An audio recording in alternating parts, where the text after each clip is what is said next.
Take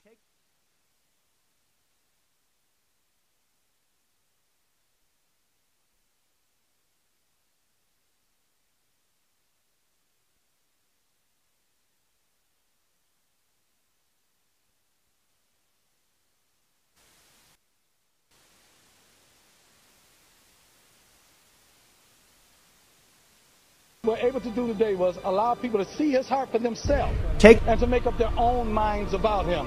And they find out that he's not the person that the media has depicted him to be. Are you endorsing?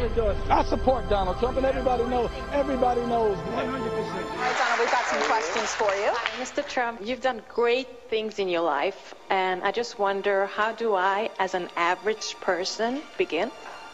Well, first of all, never think of yourself as average. You started off with the wrong question because you're not average. You've got a lot going. I see you're smart. I see you're very beautiful. I know Donald forever. I like Donald very much. Wonderful guy. I mean, he is. And he's miscast by the media. You know that. I like Donald. He's got an enormous ego, but he's a good guy. He's got a big heart, by the way. He's very good to people. He's very kind to people. People don't know that. You just have to get that word average out of your vocabulary, and you have to tell yourself that you're great, and you have to believe it. If you can say it and don't believe it, it doesn't matter. A kid that worked in the back. Right. I said, well, hey, how is Donald Trump? This is before he ran. This is months ago. He goes, unbelievable. He would come backstage, come back to the kitchen, and give $100 to the staff. Yeah. He would give these guys quietly. Nobody would know about that. The fact is, I go down the streets of New York, and the people that really like me are the taxi drivers and the workers, et cetera, et cetera. Also, his children. I know his son, Eric. I've met him a couple of times. He's a great kid. They're great kids. They're great kids. Yeah. You know, the apple doesn't fall far from the tree. Do you like him? Yeah, I mean, he's real. That's all we need. I like his ideas. Those are real letters. Those are not corporate letters. Those are not letters from Exxon. These are handwritten. Those are not letters from General Motors. Those are letters from people. You have to have heart.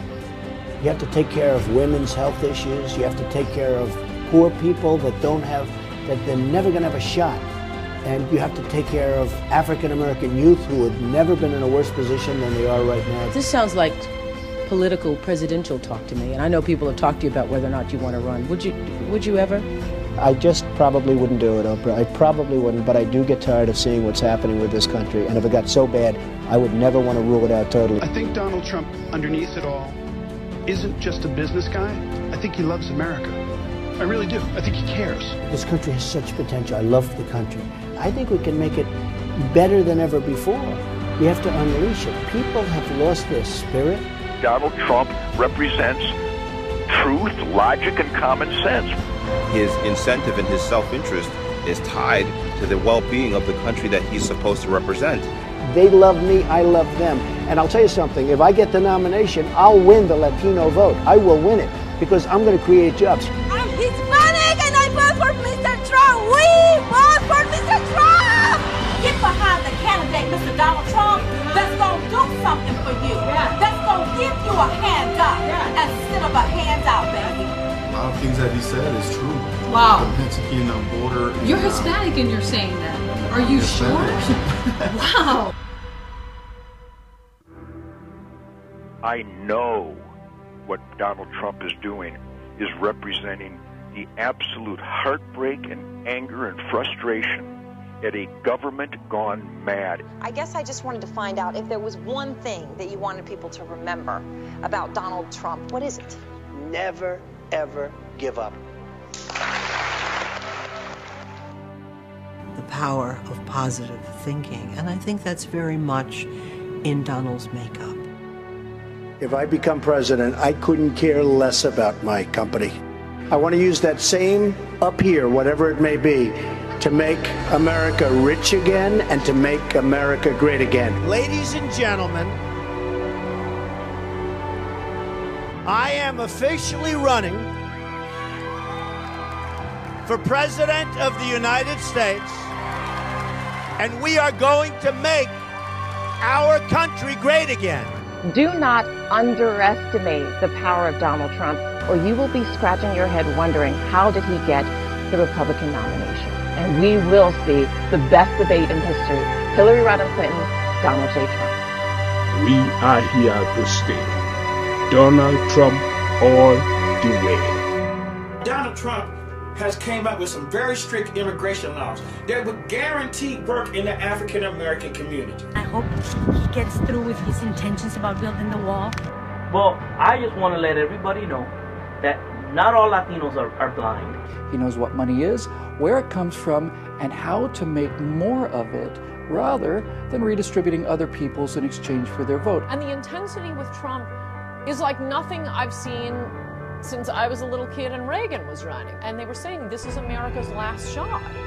If we don't get it right this time, we're not going to have a country left, folks. We're not going to have a country. Are we seriously trying to figure out whether or not Donald Trump would make a good president?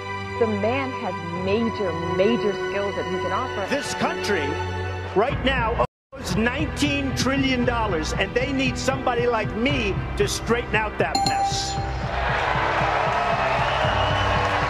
Honestly, I really think voters and Americans are looking at this guy saying, it's refreshing to hear somebody not be a wuss, not be a politician, and really say what they think. These aren't dumb people. These are American patriots, and they want this country turned around. I don't want nuance. I want bold colors, red, white, and blue. America, I have seen in the last several decades, absolutely fray and decline. When I saw those guys on the boats, on their knees, I mean, that says a picture about America that I haven't seen ever before. Democrats, not one or two, but many, are voting for Donald Trump, as well as Republicans. I've seen this all over the place. So I think there's a big movement happening, and I got to say that, you know, we need him. You know, this is a movement, folks. This is not like even maybe about me. I don't want it to be about me. This is about common sense. It's about doing the right thing. The silent majority is back, and we're going to take the country back.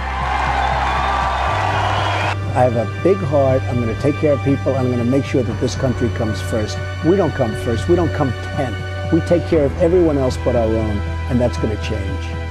We're going to become rich again. We're going to become safe again. And we're going to become strong again. Nothing is wrong with us. We don't have to like illegal aliens. We don't have to. We're Americans. We want Americans first. Why can't we be first? We are ready for a change. We are ready, and our troops deserve the best. And in the Middle East, I guess we've spent $5 trillion. We could have rebuilt our bridges, our tunnels, our roads, our hospitals, our airports. We could have rebuilt our country. We could have rebuilt our military. We could have taken care of Social Security. We could have taken care of everything. We are going to win so much. We're going to have win after win after win. You people are going to get sick and tired of winning. You're going to say, please, please, President Trump, we can't take this much victory. Please stop. We don't want any more wins. And I'm going to say to you, we're going to win. I don't care what you say. We're going to make our country great again. We're going to win. We're going to win. And we're going to win. We are going to make America great again. First of all, I've come to know Donald Trump over the last few years. He is actually a very intelligent man who cares deeply about America. There are two different Donald Trumps. There's the one you see on the stage, and there's the one who's very cerebral, sits there and considers things very carefully. You can have a very good conversation with him. And that's the Donald Trump that you're going to start seeing more and more of right now.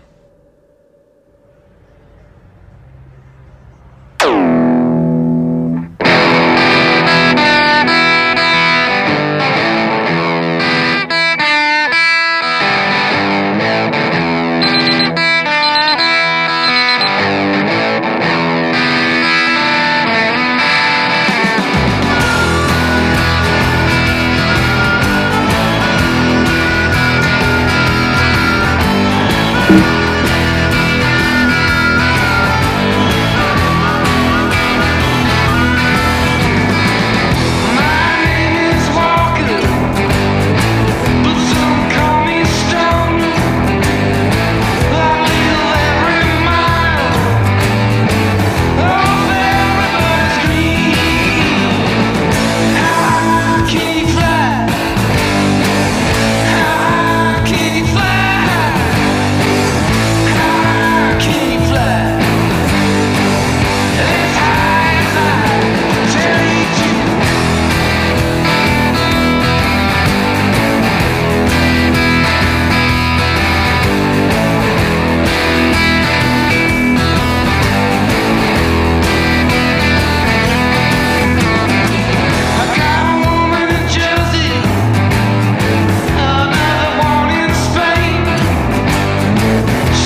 From the Smith Radio Studios, it's Carrie and Brian Smith.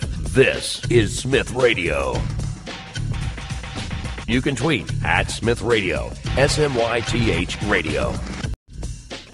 And now, your host, Carrie and Brian Smith.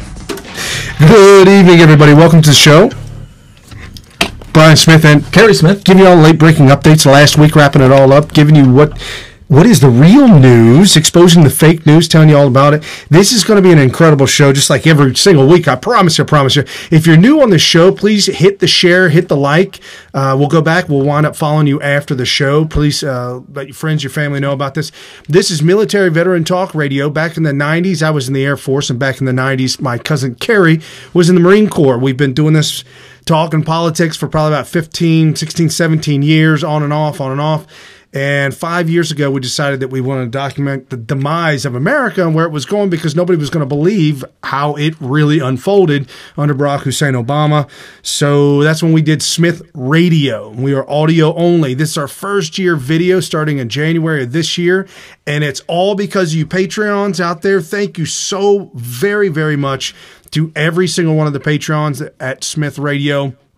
If you want to get some, and we got some new gear, if you will, folks. Go to smithradio.com. You check out, look at the right side of the screen, and it's all by itself, and it's a scrolling box, and it's got new t-shirts and mugs and all kinds of great, awesome stuff.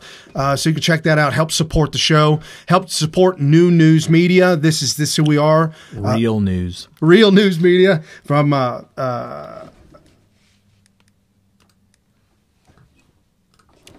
I was going to get it mixed up. American Priorities Conference is coming up in December 6th, 7th, and 8th. That's where new news media is getting together. That's where you're going to find a lot of great information. Be there, be square. American Priorities Conference. We're getting flooded with press requests, pass requests, so it is going to be jammed. You guys don't want to miss this. Yes, and I want to give a great shout out, a very great thanks to New Right Network for supporting Smith Radio and being a part of Smith Radio, actually periscoping and putting this up live on their Periscope as well as the YouTube channel, I believe. Oh, so, you got these in. Yeah, you like those? Yeah, I was like, something looks different here. Oh, I like that. Awesome. Thank you, Amazon Bezos, for supporting the show. I appreciate that. He'll appreciate you pronouncing his name properly, too. I used to thought it was Bezos. I don't know where I got it. Yeah, you must have heard it pronounced properly. I'm like, Bezos. Somebody's like, whoa, dude, we do not pronounce it the way you did. Right. So if you want to catch the show audio only, you can go to iHeartRadio. Either go to the website smithradio.com and press the iHeart button and then save it as your favorite, or just go to iHeart and do Smith space, and that's Smith, SMYTH, space radio, and then it'll pop up under podcast, so you can always catch us on iHeart on the go, as well as just about everywhere. And because Facebook has their own personal issues, they will not allow us to go live on Periscope and Facebook at the same time, or is YouTube, that the reason? Oh, okay. Or YouTube and Facebook at the same time, but YouTube and Periscope are cool. That is so weird. Facebook's odd. That might just be, there might be something else going on there.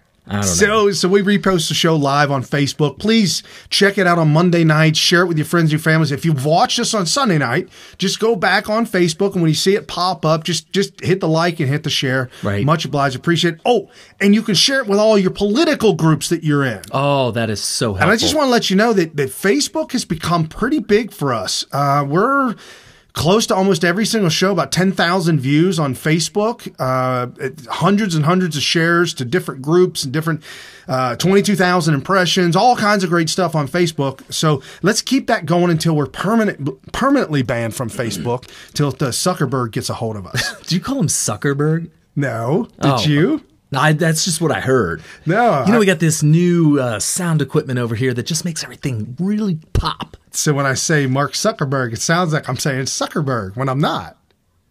Okay. Good old Marky Mark. Oh, you just called him Marky Mark. Marky Mark and the Funky Bunch. Yes. Everybody. Oh, boy. So anyway, we're going to get into a couple different things.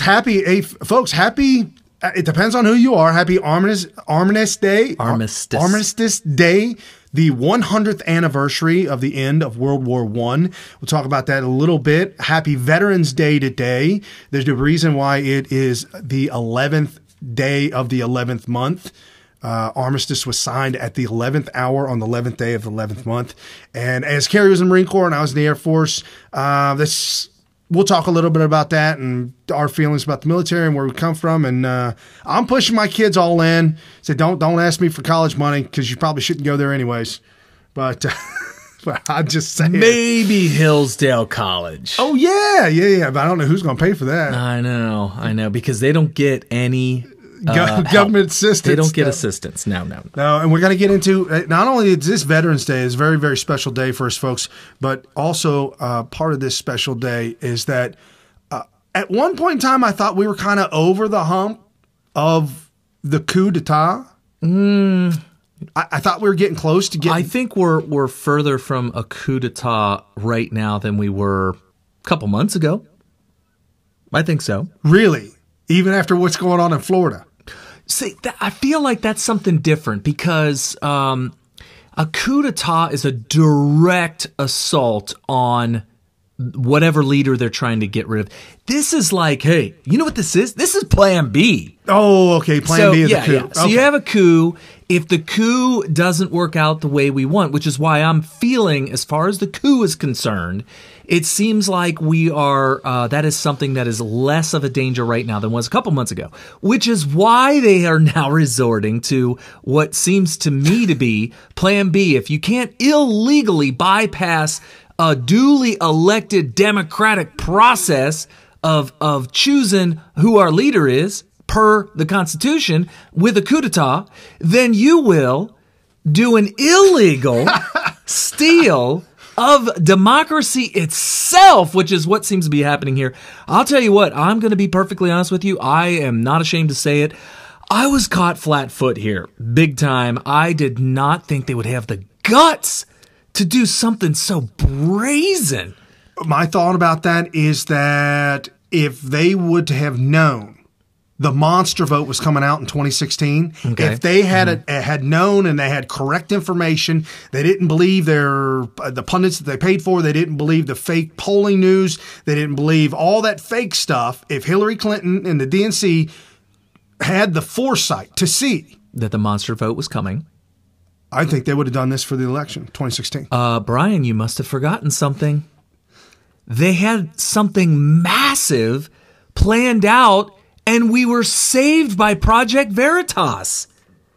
They were going to do the massive voter fraud thing.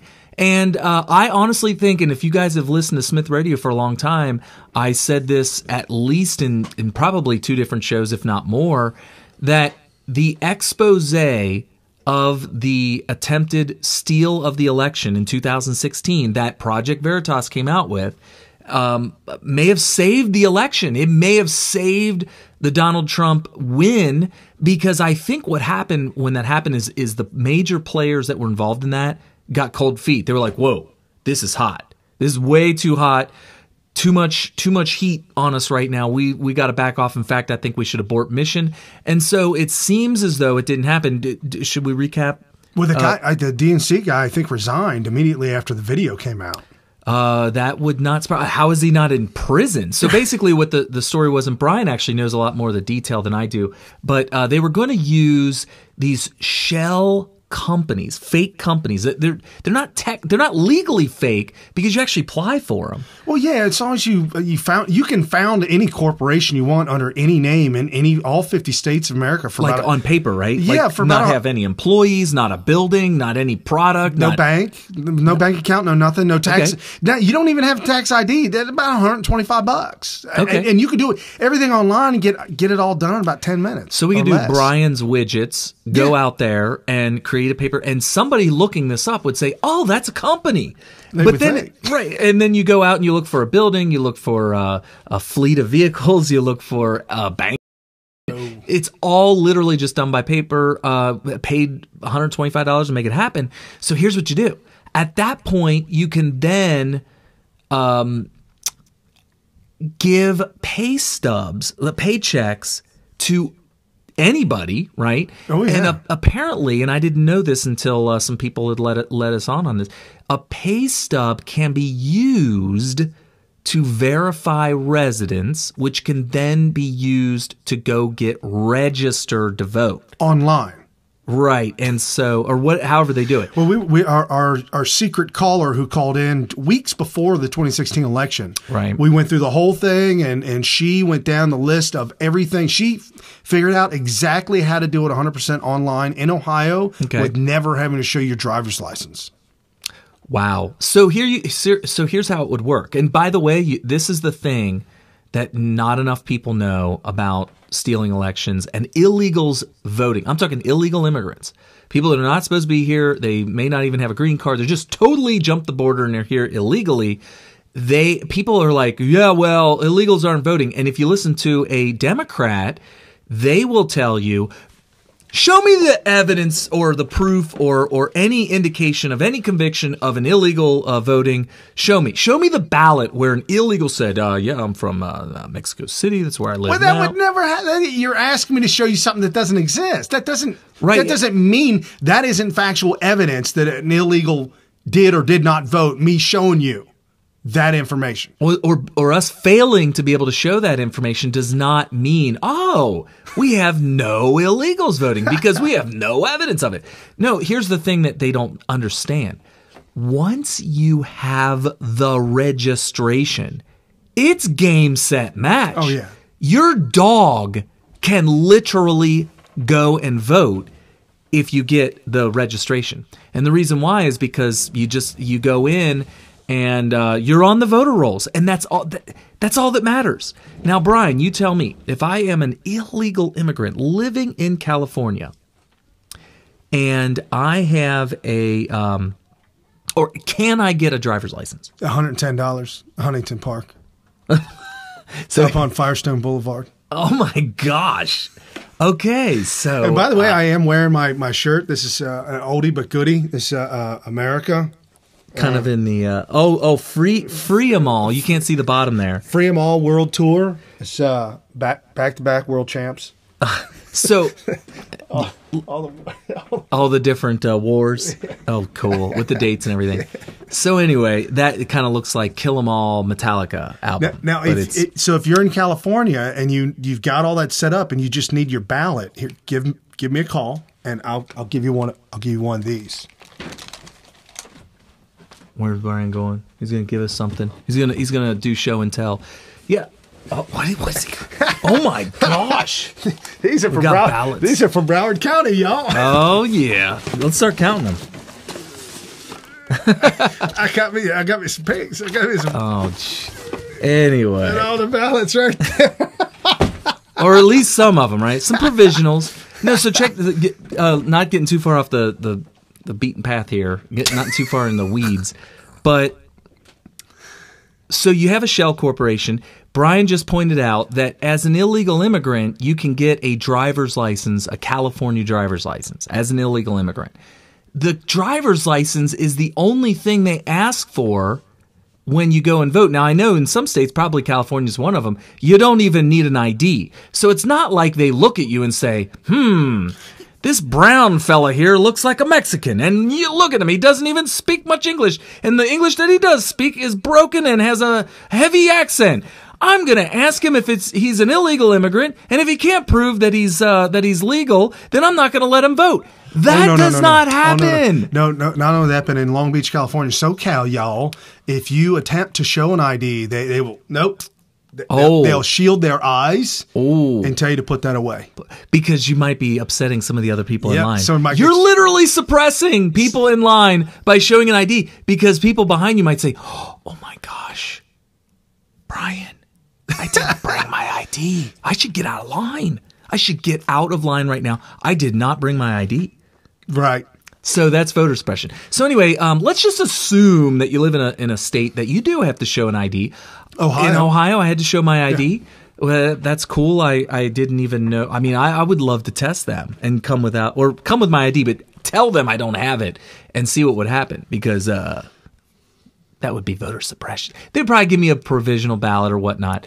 But anyway, with that ID, they just check to make sure that you're the person on the voter rolls. Now, how do you get on the voter rolls? By getting registered. Well, if you're an illegal immigrant, if you can get the registration, that's it. That is it. There is no other, hey, you need to prove, even though you're on my roll. Brian Smith, yeah, okay, I see you're on my voter roll, but I don't think you're legal. I think you need to prove to me that you're a legal citizen. No. Yo tengo papeles.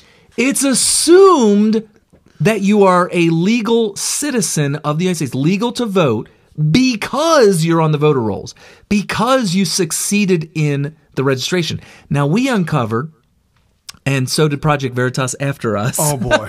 Oh boy! that we had somebody help us out. It was our little secret call-in person who did a lot of work to uncover this.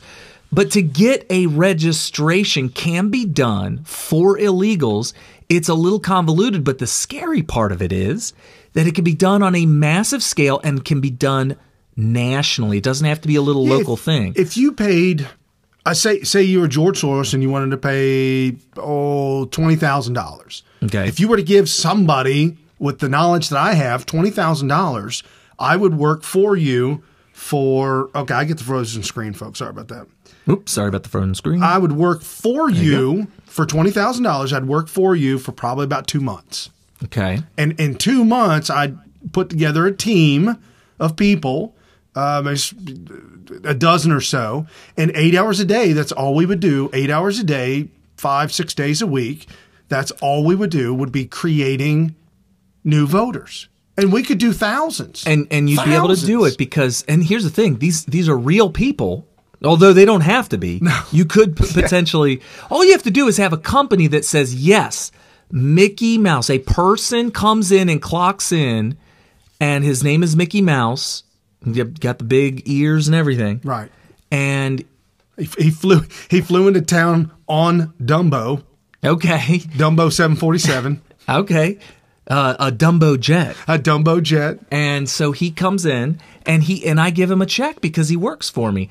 And by the way, this company, total shell company, it's not real. He doesn't actually come into work. I just submit or sign paychecks for Mickey Mouse. Now, Mickey Mouse will then send the pay stub in to prove where he works, his residence, and then they will send back the voter registration.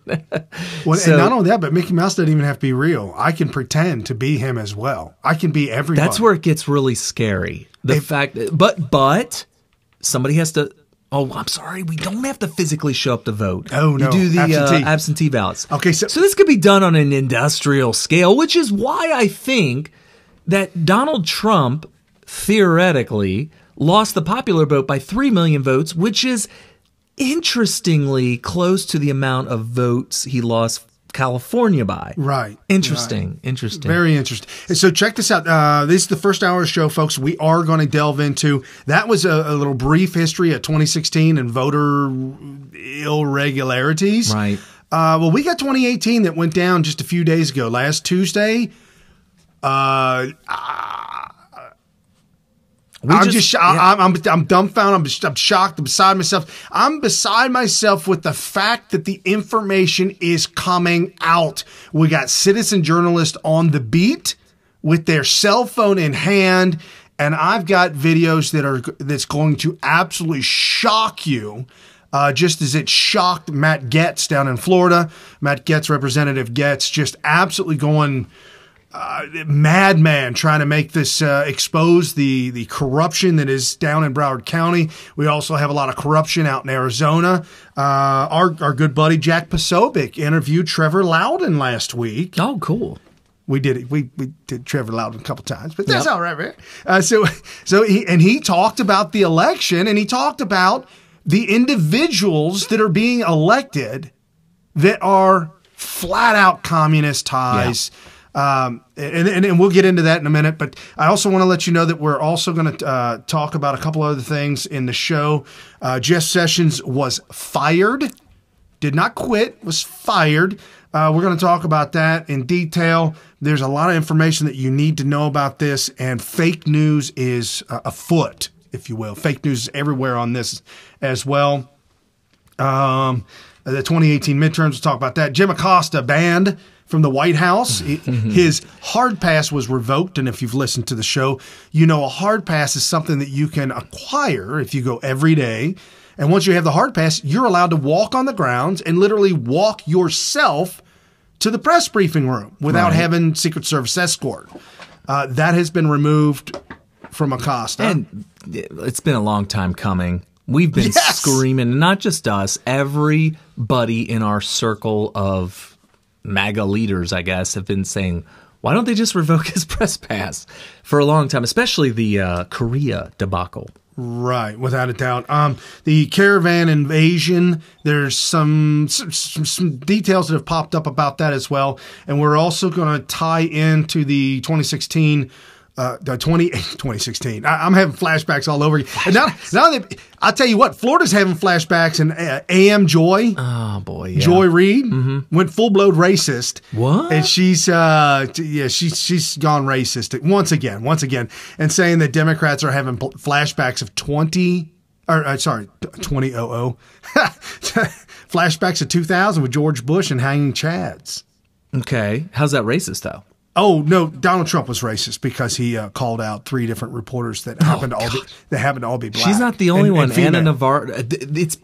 It was a coordinated attempt at false accusations of racism because a whole bunch of people tweeted it out all within minutes of each other, and it was just hilarious. We cracked up because they seem completely oblivious to the fact that this is what fuels the Trump movement. It was that false accusations of racism is what successfully took down the Tea Party. Right. The Trump movement is an extension, is a revitalization of the Tea Party with the addition of this newfound steel nerve of we are not going to cower down when we are falsely accused of being a racist or racism or whatever. And I find it extremely refreshing, especially since I felt helpless when I saw the Tea Party dissolve before my eyes when clearly, demonstrably false accusations were being put on certain unknown people. We don't even know who these people were. They could have been plants, but then you see what happened and we realized that it was fake news, and it didn't matter because people weren't informing themselves on what really happened. They were just reading the headlines and saying, Brian, I have a job. I might lose my job over this. If my boss... You know, we talked about this. Oh, yeah. You told me about some things that you were involved in that you didn't want people to know on find out on Facebook. If people knew. Right. If people knew what I do. Right. Yeah, there's that. And so the thing fizzled because of that. It just actually totally dissolved, and there was no more Tea Party after that. And they were so successful that it was blatantly obvious when Trump came along that was the tried and true method that they went to. It seemed it was cookie cutter. They weren't even trying very hard. They were like, okay, somebody get out the database. What's the proper response to a uprising of conservatism against us politically? Start calling them racist. Okay, hop to it, boys. And then they went straight to it. But Trump showed a kind of courage to stand up to it that led us all to say, well, we like Trump. He's standing up and he's fighting back. Let's back him and let's tentatively back him. Let's be careful, cautious and back him and stand up for him a little bit and see what happens. And guess what? His poll numbers went up when he was falsely accused of racism. And that was kind of this way of the Tea Party to get redemption and revenge for what had happened to them. And what happened? Then it expanded to the individual. So now it wasn't just Trump standing up for himself, but now the individual their courage has been strengthened because of Trump's leadership, is what I believed happened. And so now, fast forward to today, and you got Anna Navarro and all these other, Joy Behar and all these people saying, look at Trump, saying, negative things to 3 black females, liberals in one day or something like that. And of course, everybody piled on to that narrative thinking that, this is proof of racism. Come on, not only has he been president for 2 years, but he's started running, what was that, early 2015? Oh, yeah. June? So we're going into almost 4 solid years of attacks on Trump, false accusations of racism. How did they think they were going to be able to go back to this old, tired bag of tricks and suddenly, miraculously, it was going to work? It was almost as if they forgot that it didn't work for 3 straight solid years of multiple attempts, and they went back to it anyway. And I just find it hilarious, and I crack up. I'm like, oh, this is the part where the Trump movement gets emboldened and grows, because people who are on the fence on the Trump movement see the injustice of being called a racist when you're not, and that there's no proof of it. There's not even any evidence whatsoever. In fact, there's evidence that you're not racist, and yet you're being leveled these false charges. And people that are sitting on the fence are like, oh, I'm going to support that person because I think that they're being done wrong. And I think that the world will not be aligned properly without that person coming out on top. It's the rooting for the underdog and rooting for justice when injustice is right there in front of your face. That's what's happening. That is the Trump movement all in a nutshell right there. No, absolutely 100%. And so today being Veterans Day, Armistice Day, 100th anniversary of the end of World War I, Donald Trump is in France. Okay. And I don't know if you know Macron. I think it's pronounced Macron. Okay. Yeah, okay. I'm good with that. I think that's just the way to pronounce it. Well, his teacher, wife, she guided him through the struggles of life. Oh, because that's what teachers do with their students. Wives. Oh. It's what his teacher is his wife? Yeah. Oh. Or was that Trudeau? No, I can't even remember. They're all the same person. It's Trudeau, and you know what? You've never seen him in the same place at the same time. Oh, I got a clip that does, but damn it. Well, we could just. It's a bot. You can use special effects to do like a split screen thing and make it. Yeah. I mean, have you not seen Freaky Friday? I have. That is one actress. Yeah, and all those people, right? Yeah, it's one actress. They don't use twins in that movie.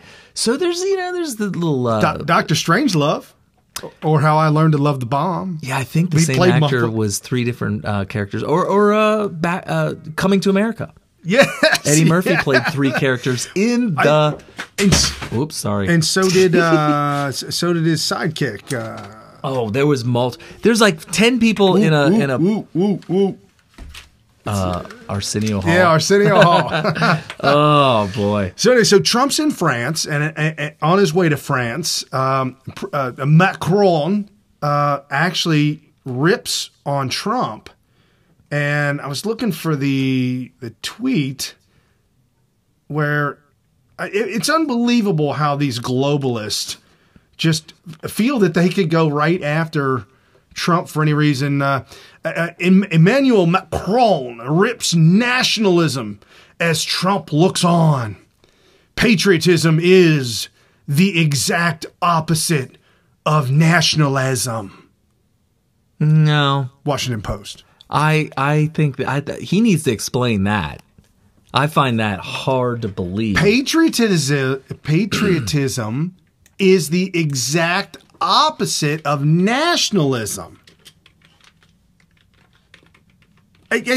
Folks, it's in stark contrast. I mean, it's just an absolute goofball. I mean, this is insanity. Patriotism is the quality of being patriotic, a vigorous support for one's country. So one's own country. I would think one's own country. Right. So nationalism. There you go. It's the first one. Oh. Nationalism is... No! Oh, that's a joke, right? A patriotic feeling, principles, or effort. Like literally, They're almost the definition interchangeable. of nationalism is being patriotic. I mean, I did not plan this, folks. That is actually they're just stark contrasts from each other. Well, they're complete opposites. Yes. No, actually, I believe they're synonyms. Yeah, of one another. At least. So Trump tweets out President Macron. And he's got the little hashes over it, too. Oh, does he? No, I'm just joking. But that would be funny. No, that's German. Anyway. France has just suggested that Europe build its own military in order to protect itself from the U.S., China, and Russia. What's the last time? Very insulting, but perhaps Europe should first pay its fair share of NATO, which the U.S. subsidizes greatly. Now, you know what French military looks like. You know what's on their tanks, right? Rear view mirrors? Right. Why? So they could see where they're going when they're backing away. Or watching the battle. Watching the battle.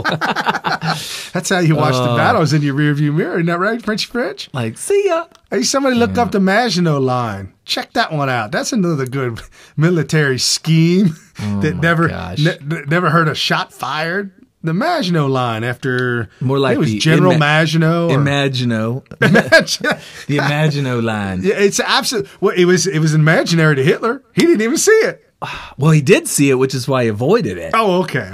Went all the way around it. Yeah, so stupid. So Lindsey Graham, I guess Lindsey Graham's a new made man. I don't know. Folks, I'm not saying I trust him. That's not what I'm doing. The yellow envelope was buried with McCain. It's as simple as that. Right. And for those of you that don't know, the yellow envelope, there's a great scene in The Matrix where Agent Smith plops down the yellow envelope and undoes the string and opens it up and pulls the contents out, and it's really thick. There's so much. And he starts thumbing through it, and it's the entire dossier on Neo. But in the case of Lindsey Graham, and pretty much 99% of all congressmen, if you've been up there long enough, the manila envelope generally has the black and white 8x10 photographs of you in compromising positions. Basically photographs. Whether you were chloroformed or not, it don't make never mind. Yeah. So the point is that these are photos that you would want to stay secret so badly that they have control of you. That's how Rod Rosenstein got Jeff Sessions to recuse himself on day one. I'll tell you what, that behavior by Sessions is proof of the yellow envelope, as far as I'm concerned. Yeah. Proof of it. 100%. Marco Rubio, more evidence. I believe that if you look at somebody like Jim Jordan, the reason a lot of people may not realize this, because recently it's been talked about how if we retain the House that he would get Speaker of the House. That's not going to happen for at least 2 years now. But people don't realize that he's one of the most senior congressmen in all of Congress. There's like 435 congressmen. He's like one of the most senior ones. And yet, up until just recently, he's been almost completely unknown. When as recently as the debate over who should be picked as VP for Trump, which was 2016, I said Jim Jordan, absolutely. And everybody's like, wait, can you refresh me? Who's Jim Jordan again? Seriously, nobody knew who Jim Jordan was. What state's he in? Nobody knew who he was. And the reason why nobody knew him, even though he was one of the most senior congressmen out there, is because he's a Boy Scout. And when they tried to pull you can't get the yellow envelope without the roofie. And you can't get the roofie if you don't do it. If you don't drink at the cocktail parties. Right. And he's the type of person that if you invite him to a cocktail party, they'll be like, cocktail party with alcoholic beverage? I got other things Where's going my wife on. at? Yeah, I gotta go. Or even if he does go to the party, hey, Jimmy boy, you like a cocktail? No, I got my own. He's got his little flask on his inside coat pocket. No, he's the type that's... No, I know. I'm joking. That is not Jim Jordan. I don't know if he drinks or not, but he certainly is smart enough to not drink at a cocktail party in Washington, D.C. And so nobody could take compromising pictures with God knows what and no yellow envelope, and which is why he never achieved power until very recently. And he's achieving power the same way that Trump did, which is just a populist message, basically, which is constitutionalism. And by the way, Jim Jordan's not a populist, but embracing the principles of the Constitution is very popular in America. Oh, absolutely. So that's why. So with Trump in France and Macron just saying awful things and idiotic things that are just dumb, flat out dumb. Okay. And so Trump, tweets back, "Man, you're dumb."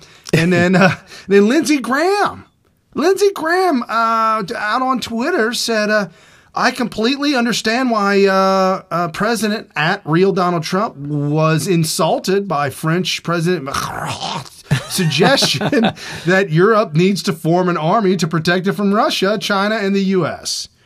So there you go. I tweeted out. I said, "Globalist elite." I called him globalist elite, Emmanuel Macron, and then I posted that article up. So it's just so sad to see world leaders just fall flat on their face. It really is, especially on this day today where America celebrates Veterans Day, and as we're celebrating Veterans Day, can I just make one comment about that? What Macron's trying to do? He was under Daddy's roof. And he was getting, he could raid the refrigerator whenever he wanted. He was being protected from the elements by living in Daddy's home. And Daddy finally came down and said, "Hey, you got to start paying rent." And now he's going around talking about how he's going to live somewhere else. Meanwhile, he ain't doing it, right? Right. That's what I feel. It's a good analogy, right? Yeah, no, pretty much. That's my analogy. Anyway. So while we celebrate Veterans Day, Poland. Mm-hmm. And we have a good friend who migrated from Poland to America, whether it was through marriage or I'm not sure the history of how she got here. Okay. Yeah, I mean, it's true. You know who I'm talking about? Mm-hmm. Yep. Yeah. You talk politics about to that woman. That's a woman you want to talk politics it was to. through marriage.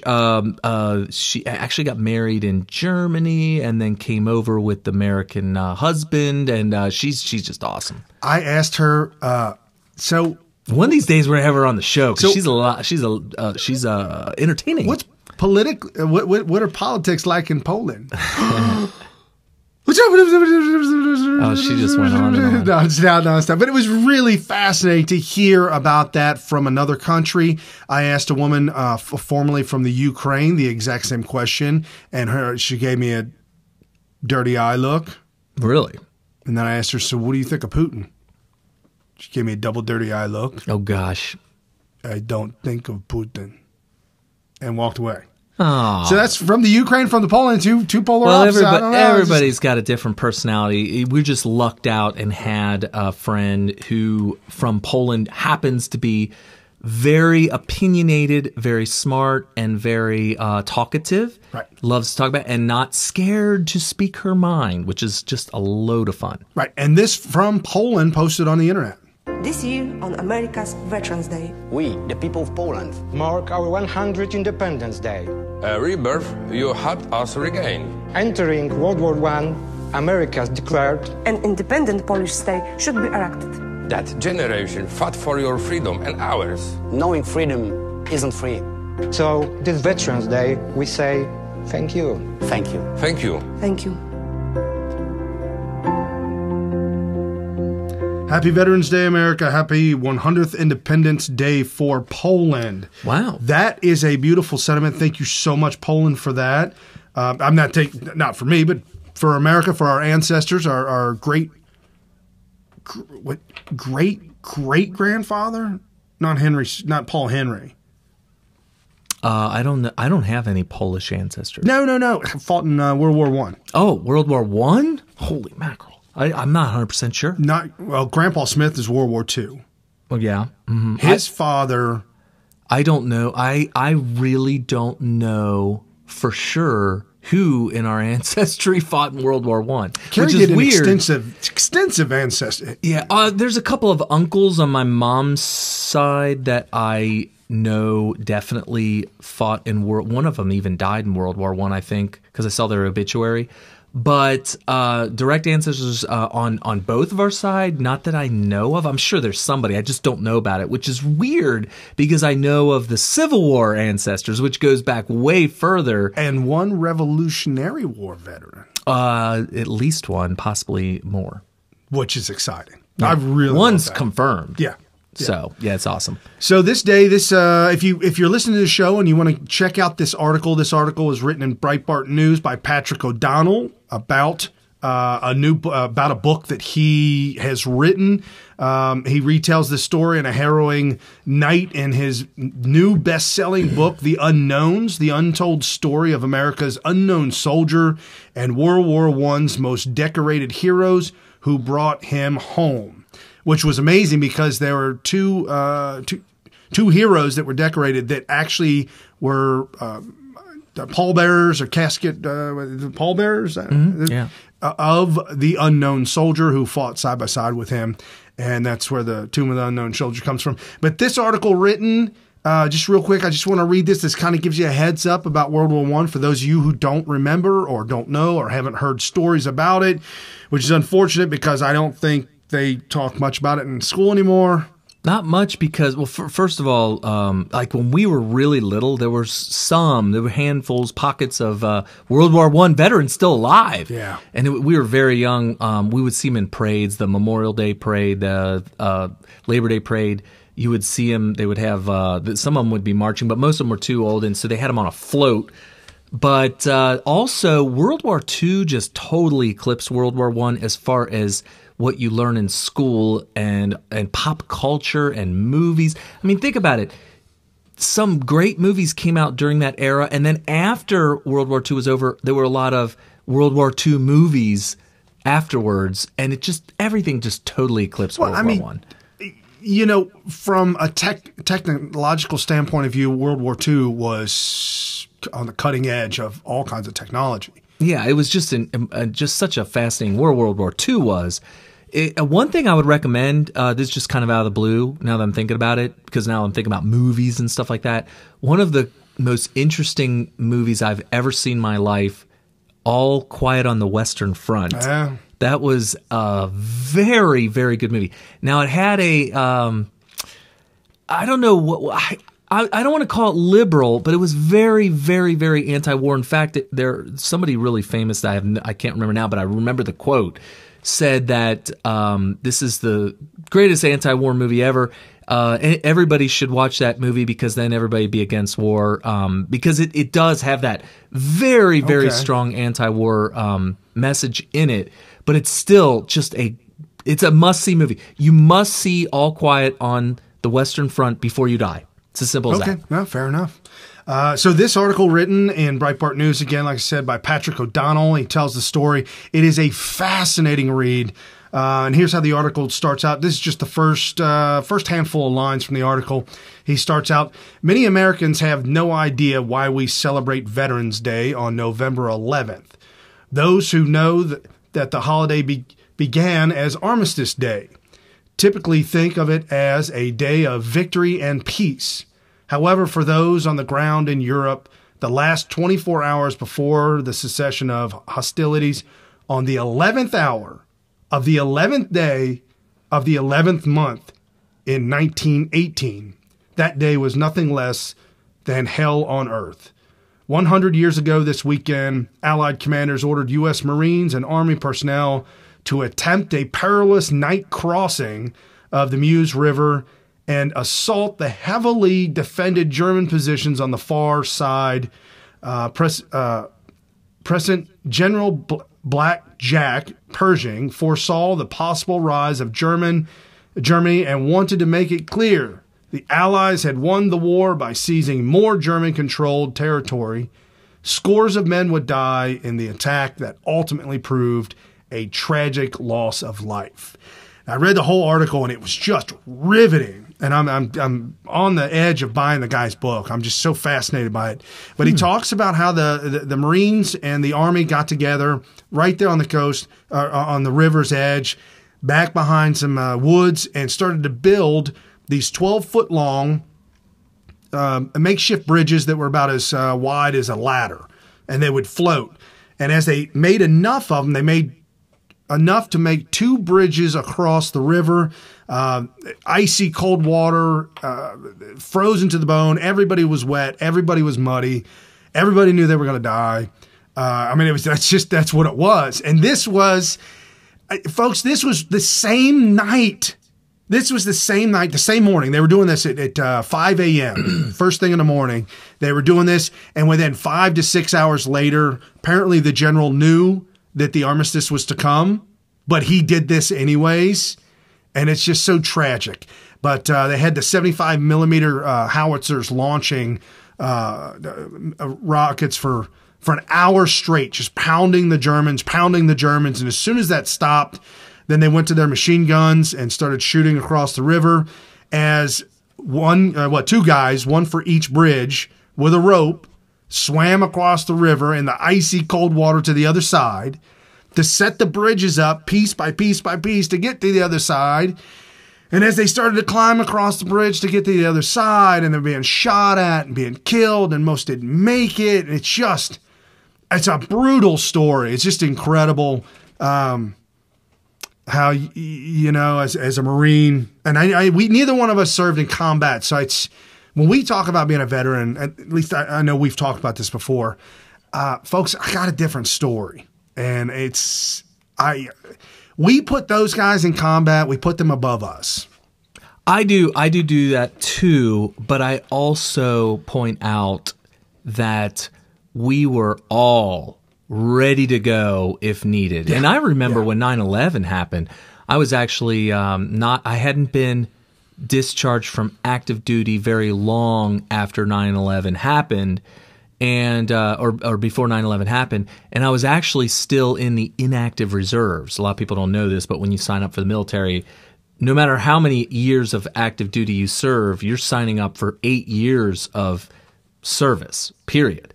And so if you do 4 years, it's 4 years of active, 4 years of inactive. And then if you do 6 years, it's 6 years with 2 years of inactive. So anyway, I was still on inactive reserves. 9/11 happened, and I called my recruiter and said, make sure you have me down with the right phone number, the right location, because, I'm ready to go. And the whole time I was active duty, I was like, if something were ever happen, we're jumping up and going. So we were... That's really what it boils down to, is when you serve in your country, it's not just, hey, we were attacked by the Japanese in Pearl Harbor. We got to get revenge. Let's go. We got to win this war. That's one way of looking at it. But also you sign up and you're in peacetime and you're just like, I'm at the ready. Right. I'm at the ready to defend the country. So that's why I don't have, I do look at combat veterans differently. I do look up to them. And being in the Air Force and working, I was trained in the machine shop world where mechanics would break something and they would call us and we'd come out and fix it or tell them if it couldn't be fixed. We were the last line of resort. If we said it couldn't be fixed, it absolutely couldn't be fixed. Had to go find something else, replace it. We had 2 squadrons of F-16s on the base in Aviano, Italy, the 5 and dime and the triple nickel. And it was us. We were ground support. And those fighter pilots would fly Operation Deny Flight, Operation Decisive Edge. We were critical for those operations, but in Vietnam, most of the POWs were Air Force members because we're just on an air base and no weapons. We never had a weapon that we would carry. The only people who carried a weapon were SPs, security police, and the Marine Corps MPs. MPs. Army's MPs. But too. We had an armory on base and everywhere. And if we were ever, let's say, attacked, we could go straight to the armory, and every single person on the entire base would be armed. Yeah, that's not the Air Force, man. Wow. I'm so sorry. That's not the Air Force. So sad. It is, and like I said, most of the POWs, and most of after 1949, when the Air Force was created from the Army Air Corps. Sorry, Army. I know it's a very bitter. Yeah, bitter breakup. It's almost like a divorce, or a Declaration of Independence. Oh, gosh. Wow. And the Air Force kind of got the better of it because we get all the new money. Air Force gets all the new money, and then you can go from the Air Force into NASA if you wanted. So that just might be a coincidence, though. No, man. No. Oh, you're a test pilot in the Air Force? Okay, come on. You got to fly this rocket up to the moon. Yeah, okay, I'll take All that right. thing to the moon somehow. No, but so anyways, yeah, that's why Air Force members are not armed. There was nowhere. I couldn't even tell you where the armory was. I had no idea. But we had Tent City where all the Marines stayed.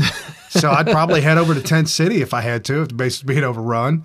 And seriously, folks, I know enough to know how to survive. There's things I don't know. Okay, and but you knew how to survive. You got to go get help from the Marines. Yeah, absolutely. I'm not too stubborn, and that's so funny. And moving right along. but so, anyways, again, like I'm saying, folks, that 1918, the end of November 11th, the 11th hour, the 11th day of November in 1918, 100 years ago, Armistice agreement where World War I came to an end. And the war that was referred to by some as trench foot warfare, which just brutal, awful. The conditions of World War I were absolutely brutal. And I don't have the story. I don't know the stories well enough to do them any justice. I know if my brother called in, he studied to be a historian, and he's a military war battle aficionado. Yeah, he knows the names and dates. Oh, man, does he ever. But anyway, so that's for another story. But happy Veterans Day to all the veterans that are out there. Absolutely. Thank you so much for serving the country. And I appreciate it. I've been told by many of our Patreons, many of our folks that we're friends with. My wife said this morning, happy Veterans Day, and I thank you very much, wife. Did you see what I got from my mom? What? You got a present?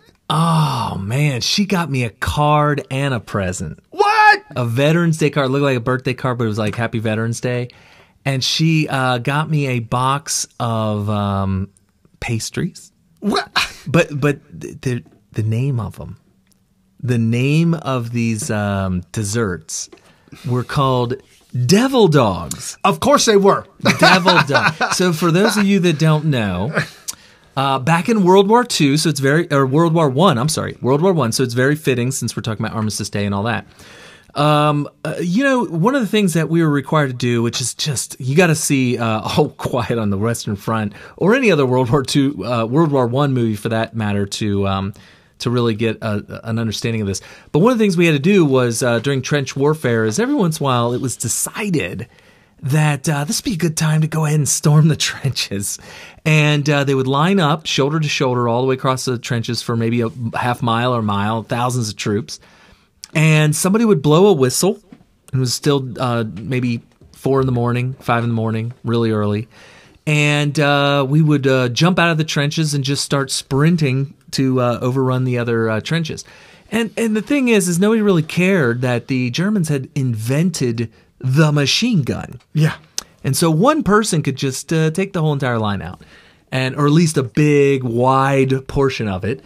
And so, but the thing is the Germans were getting overrun anyway because they couldn't kill enough of us with their bullets. We just kept coming and coming and coming. Right. And they called us in their German words. I used to know what the actual German words were, but in German, they called us devil dogs.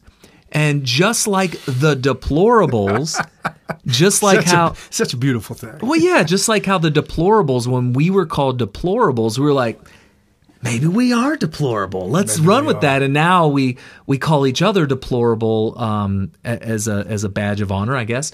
We decided, well, we're going to take that devil dog. We like that. Yes, we are devil dogs. And so we've been called that ever since. And my mom, knowing that, found some pastries, some desserts. They look like little Debbie's or something like that, but they're a different brand. But they're called devil dogs. And I was just like, this is the funniest thing ever. So if you're friends with me on Facebook, you can actually go and see the picture of them. So you didn't bring me any? Well, you're not a devil dog, so. But you could share with your fellow military person, a former veteran. Well, can enjoy each other's company. Maybe if I found some cupcakes. Yeah! I could share them with my Air Force people. Oh, that's so sad. Or some ho-hos or something. What? No, you're talking about your Navy buddies. Oh, the Navies would get the ho-hos. The Army would get the ding-dongs. Ding-dongs, yeah. Whatever. Oh, no. The Navy would get the Twinkies. Oh, no. That's the Navy. Yeah. The Navy would get the Twinkies. Yes. Might be getting a little close to home. Come on, folks. We joke around. All the branches joke around about that stuff all the time. It's nonstop. It's all tongue in cheek, y'all. But so I don't know if you know this. Kind of wrapping this all up. Veterans Day, very very sacred day in America, and apparently very sacred day in Poland as well. And I apologize. My world history about other countries is very limited. And I find it fascinating when I find somebody from another country to tell me about their history and their heritage, and that we together are linked in arms somehow. And so for Poland to thank America for their 100th birthday of independence is just the forming of their country. That was really cool. Oh, yeah, absolutely. Especially since now that we know some people that are either Polish or have Polish ties. We just think they're the greatest people ever. Maybe this is just a coincidence, but I have not met either a Polish or somebody with Polish ties that is a socialist, liberal, social justice warrior. No, definitely have not. So interesting. They come from Cuba. Polish people come from Cuba? No, you're socialist justice warriors. They come from Cuba. Yeah, maybe. Or Venezuela. Well, it depends. If they're fleeing socialism, they might come over and or say, if they were instructed to spread socialism through the Americas. Could be. So everything is political, folks. Believe me, everything is absolutely political. And I don't want to let this day slip away, but I absolutely love what Donald Trump has done with the military. Do not believe for 1 second. I saw a couple articles out there about veterans not being taken care of and this and that. And no, folks. Veterans are being taken care of far better than you don't hear about any of the issues that were going down under Barack Hussein Obama and all the deaths of military members waiting in line, not making it. And so I don't know if y'all know, but Big Mike. Big Mike? You know, Mike Obama. Oh. I thought we weren't supposed to call it that. Oh, really? Well, you got to be careful these days. Okay, so Michelle Obama. Oh, wow. It's the first time I heard you say that. Well, I mean, Obama himself referred to her twice as Mike. Well, I mean, maybe it's something between the two of them where Michelle, it has, not only does it have 2 syllables instead of 1, which is why we shorten a lot of names. Yeah, like William to Bill. Right, or even Will, whatever it might be. I don't get that one. But Michelle would be easier said. Mike. I am really stretching here, folks. I am so stretching. Why is Richard Dick? Well, how do you shorten the name Richard to shorten it to Dick? Which is really strange because you could also shorten it to Rich, which is what I would assume people would prefer.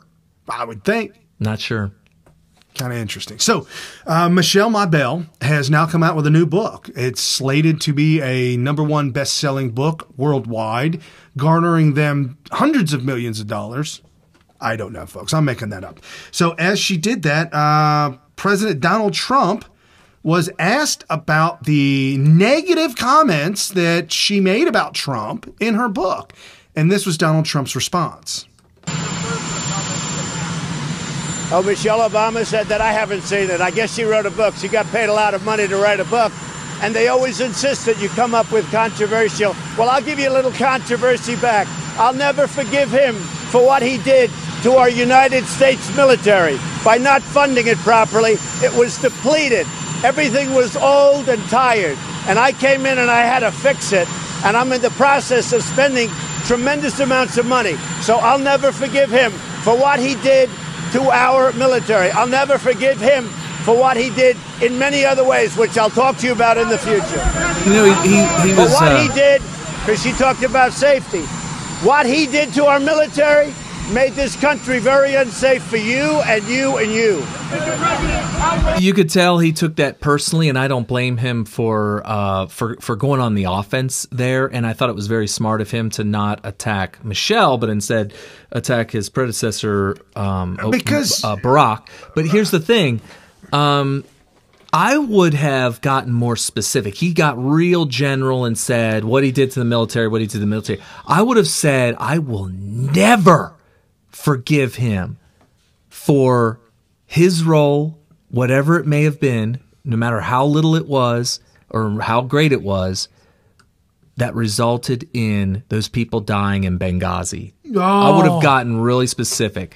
And that way it really, I mean, that there would be everybody'd have to shut up. I mean, how do you come back from that? What you don't. And the thing is like a Hillary may have had more to do with Benghazi than Obama. However, the big thing about Benghazi was that the timing was bad for Obama's reelection. And so the cover-up, there was like this massive conspiracy to either cover it up or go into some sort of a cover-up mode or damage control. It was like all kinds of damage control that was going to somehow make it so that it isn't a bad mark on Obama. But everybody seems to forget that Obama was, in fact, the president at the time that it happened. And the buck is supposed to stop with the president. He is the commander-in-chief. And that's what happened. And it's just unforgivable. Totally unforgivable. So as Donald Trump is at the G20 summit in Europe this weekend, he got back at a soy boy Trudeau.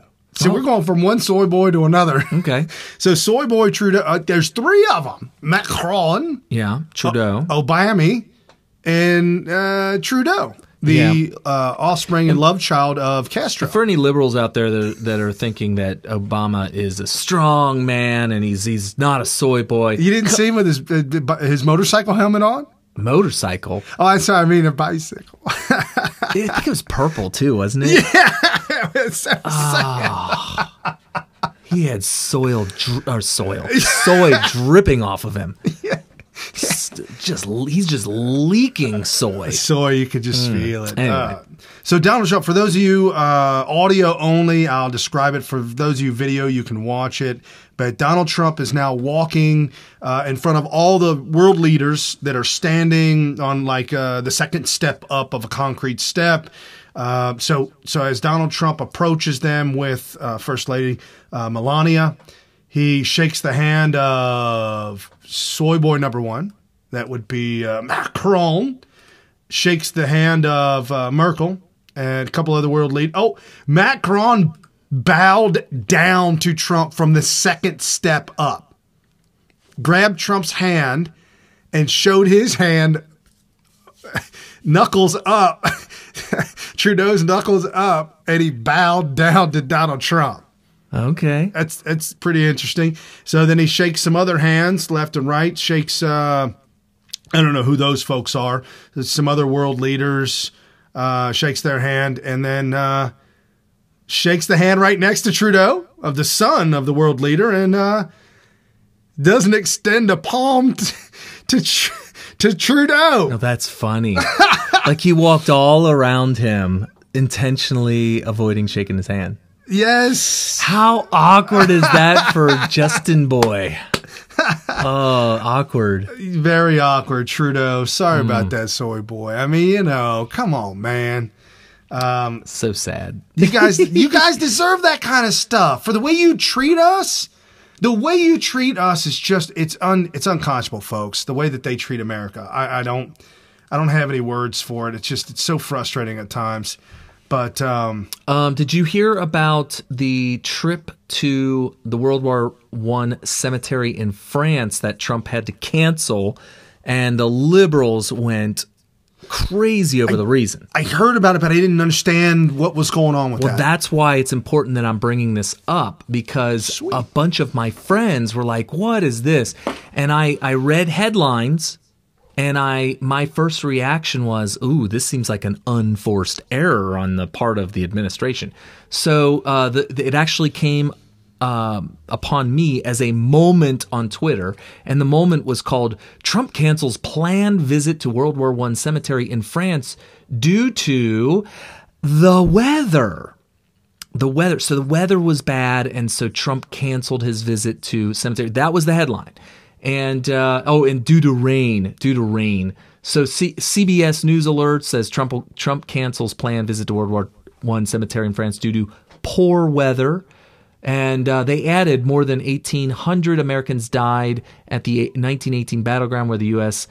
and the French fought back German forces. So they're trying to add to the contrast between the hell that the soldiers went through and the fact that Trump apparently is avoiding having to stand out in some poor weather. That's what the news that is trying. tweet right there, Sung Ming Kim. Is that the one from the New York Times that had racist rants on Twitter? That name does sound familiar. Go over her face with your mouse. Oh, let's see. She's a White House reporter for the Washington Post, so I can guarantee you that she's fake news. In fact, let's see what she wrote. Via Pooler, somebody, a Twitter user, on the cancellation of Trump's visit to the American cemetery here in France due to bad weather, and in parentheses she put, "It's raining here." So let's see if we can find out what this is all about and what is it true? Is it not true? Turns out that if you read into the real reason why, I'll just read you. So the real reason, this is fake news, people. It is fake news. He did not say, "Oh gosh, guys, is it really raining there? Really?" I'm kind of delicate. I'm getting older in age. Look at my hair. My hair. I can't be messing with my hair. Come on, man. Bones are aching. I ain't got time for this. This was all hell broke loose with liberals. There were people posting pictures of Obama talking in the rain with an umbrella, and he's holding it. No. You're not the one with the Marine holding the umbrella. They did not post the one where he forced a Marine to hold an umbrella over Obama while the Marine was getting wet. He didn't show that one. There's illegalities about that. That actually broke protocol. Yeah. That was actually against protocol. They showed either Justin or Macron, like I said, as far as I'm concerned, they're the same person, speaking at some engagement, and there was rain on him or whatever. And everybody's like, this is what real leaders do. So they took advantage of the situation to show soy boys being tougher than real men. Oh, they went nuts. There were hundreds and maybe thousands and thousands and thousands of attack tweets over this fake news. Now, why is it fake? Carrie wants to tell me it's fake news, but nobody's telling me it's fake news. Carrie, why is this fake news? Turns out they want you to believe that it's due to a soft-pampered billionaire avoiding getting wet. The reality, it was a logistical problem. The Secret Service and all the giant number of people who are in charge of protecting the president, doing all this background on the area, screening the area. Yeah, we've talked to you about the rallies. You guys know everybody's got to get out. There's that, and then there's also, I found this out in Lebanon. I don't even know if I'm allowed to tell you guys this. This might be classified information, but somebody told me, and I'm not going to tell who it was, but Marine One was there. And I'm like, well, wait a minute. Hold on a second. Let me get this straight. So Donald Trump flew into Lunken Airport. Yep. Once he was there, he got in a motorcade that drove to Lebanon, and he spoke. Yeah. When he's done there, where's he going? Well, he's coming back here to Air Force One. In what? Well, in the motorcade. The motorcade's going to bring him back. Wait. So Trump's going to drive back, and when he gets here, he's going to do what? He's going to get in Air Force One and leave. Why is Marine One here? That's a good question. So here's why Marine One showed up. I have a guess about why, but go ahead. Turns out Lebanon is a little bit isolated. It is very, to me, I kept joking with people in line saying, I don't know if I'm allowed to come back here. I'm from the west side of Cincinnati. This is too far. Lebanon's like halfway between Cincinnati and Columbus. It's kind of in the middle of nowhere. It's some little podunk town. And sorry if you're from Lebanon, but that's the way we look at you. I mean, So, and by the way, it's not Lebanon in the Middle East. This is Lebanon, Ohio. Right. You're much, much smaller than Dayton. It's a tiny little rural which town. blows my mind that Trump went there. Well, they all do. You're saying they all do. All the presidents go there. So anyway, so it turns out that whenever a motorcade has to drive more than X amount of minutes, in this case, the motorcade took 40 minutes to get from the airport to Lebanon. That's a long drive. 40 minutes back. That's a long drive. Due to the need for the president of the United States to be able to bug out in any kind of crazy situation, whether it be terrorist attack, whether it be, sir, we have incoming nuclear ballistic missiles coming from, you need to bug out quick. What they do is they bring in a C-17 with Marine One on it. Nice. So there was actually a C-17 parked there. Oh, I would have loved to see that thing. You would talk about something big. They pull that helicopter out like the C-17's giving birth. Yeah. Pull that thing out of there. And then they get it all ready to fly. And then while we were waiting for Air Force One to come, Marine One took off. And we were like, where's it going? Oh, you're not supposed to know this. Smith Radio exclusive. Hopefully we don't get in trouble for this. Well, we haven't signed any documents. No, we don't know nothing. Yeah, we don't know none. No. We're allowed to say it because as journalists, if we know something, we're allowed as journalists, we're allowed to read the documents to give you the information. Not you guys, though. Not you. You're not allowed. That's fake. If you have the information, you're allowed to say it's called First Amendment. But anyway, so that Marine One was flying to a secret location. I later found out it was the field of a private residence. They basically knocked on his door and said, "You have a nice big field here. Do you mind if we, use it? We can't tell you what we're going to use it for, but we're with the Secret Service." So they had Marine One. I'm not kidding. Marine One landed in a undisclosed location, and it was secret, by the way. Totally secret. I found out later about the guy who was like, "Dude, bro, the Marine One came in here." You met the guy? No, I didn't meet the guy. I saw video or something somewhere. Yeah. So it landed and waited there because in case Donald Trump needed to bug out, he could go like a 5-minute drive to Marine One, jump in the helicopter. The helicopter would bring him back to Air Force One or maybe even a safer location in case it was a really serious attack. It could take him to a safe location. Or it could fly to the field where Trump is giving the speech and extricate him or something. Yeah, get him out. Depending on the threat, that might not be the best idea. But yeah, I mean anything. I mean they have a helicopter; they can do whatever. So that's the reason why. Now this is all a part of the logistics of the president of the United States. These are all considerations that they have to have at all times. I don't know where the cemetery is, but if it's a decent motorcade drive from a nearest airport where Air Force One is capable of landing, they would need to also bring a C-17 with Marine One on it, and it would have to go and fly and land in a secret location. And this may not, people are like, yeah, well, helicopters can fly in rain. That's just one consideration. There could be many, many other factors that led the powers that be, not Trump himself. It's not like Trump was like, you know what?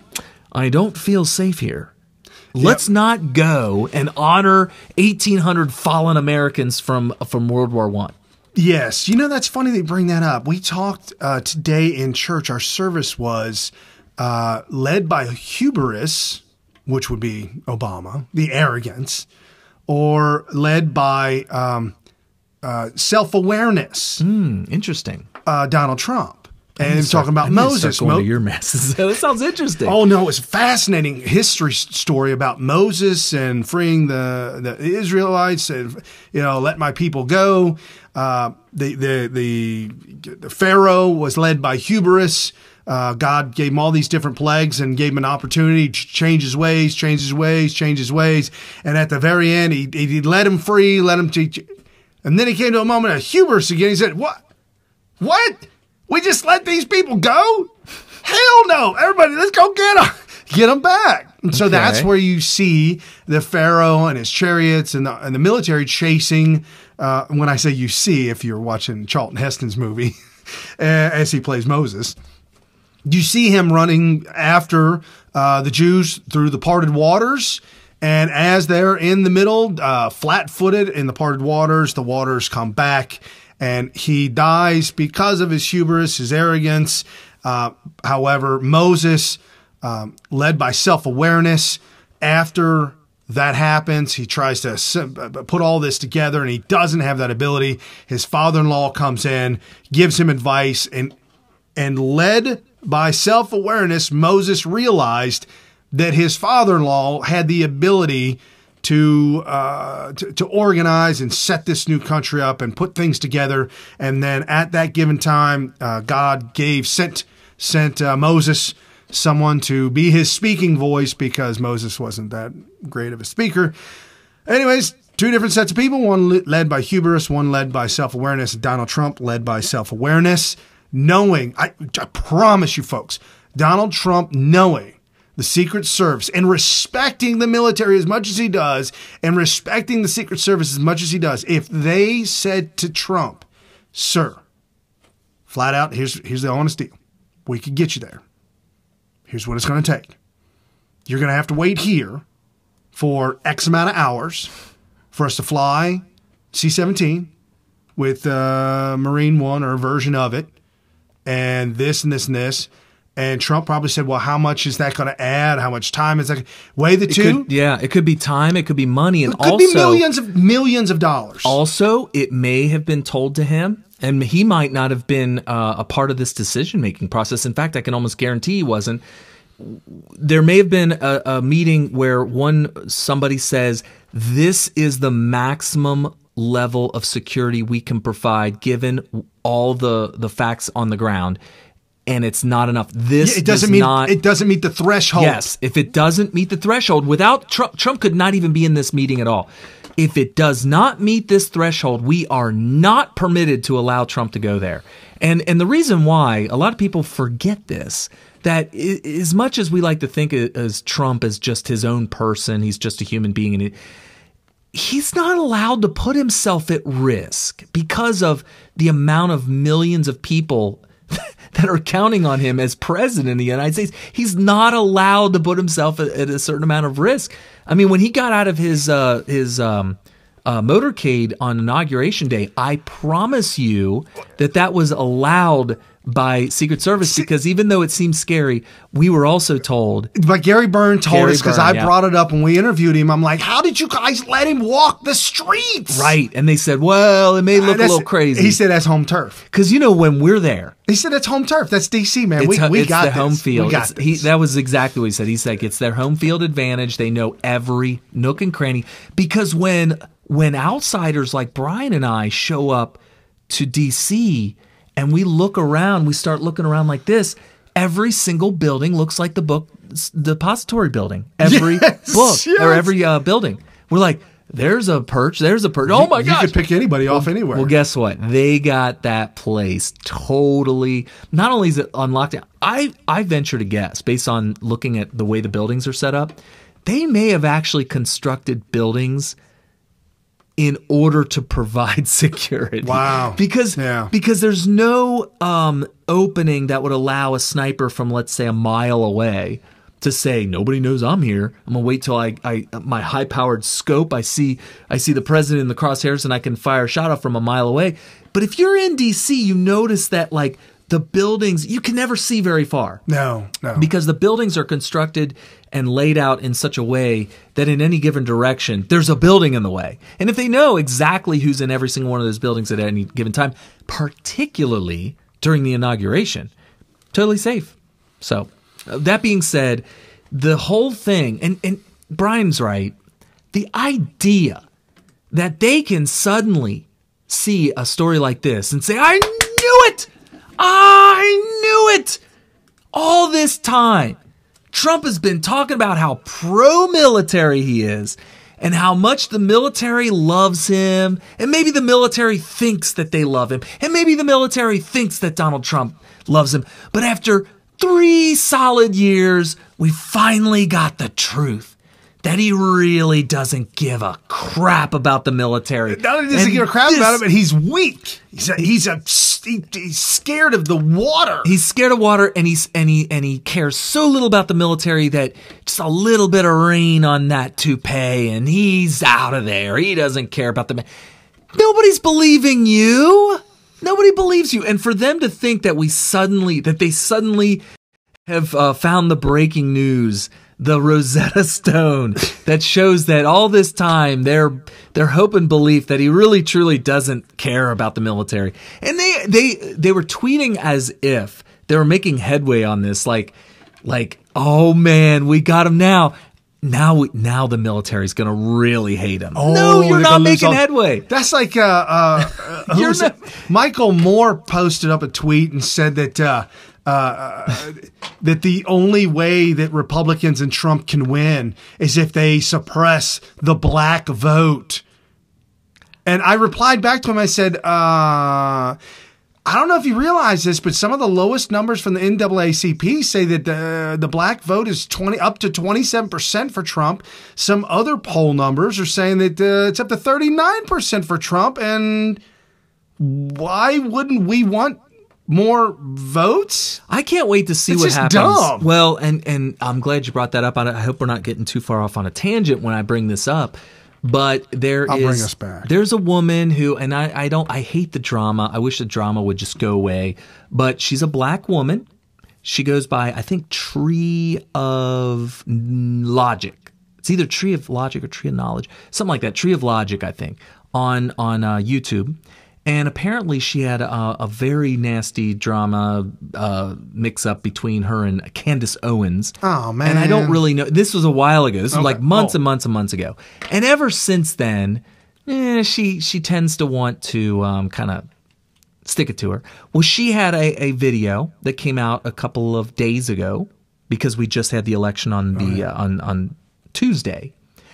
And she basically was using this video to bash all over Candace Owens because her whole thing is to try to get the black vote over to the conservative side, over to the Republican side.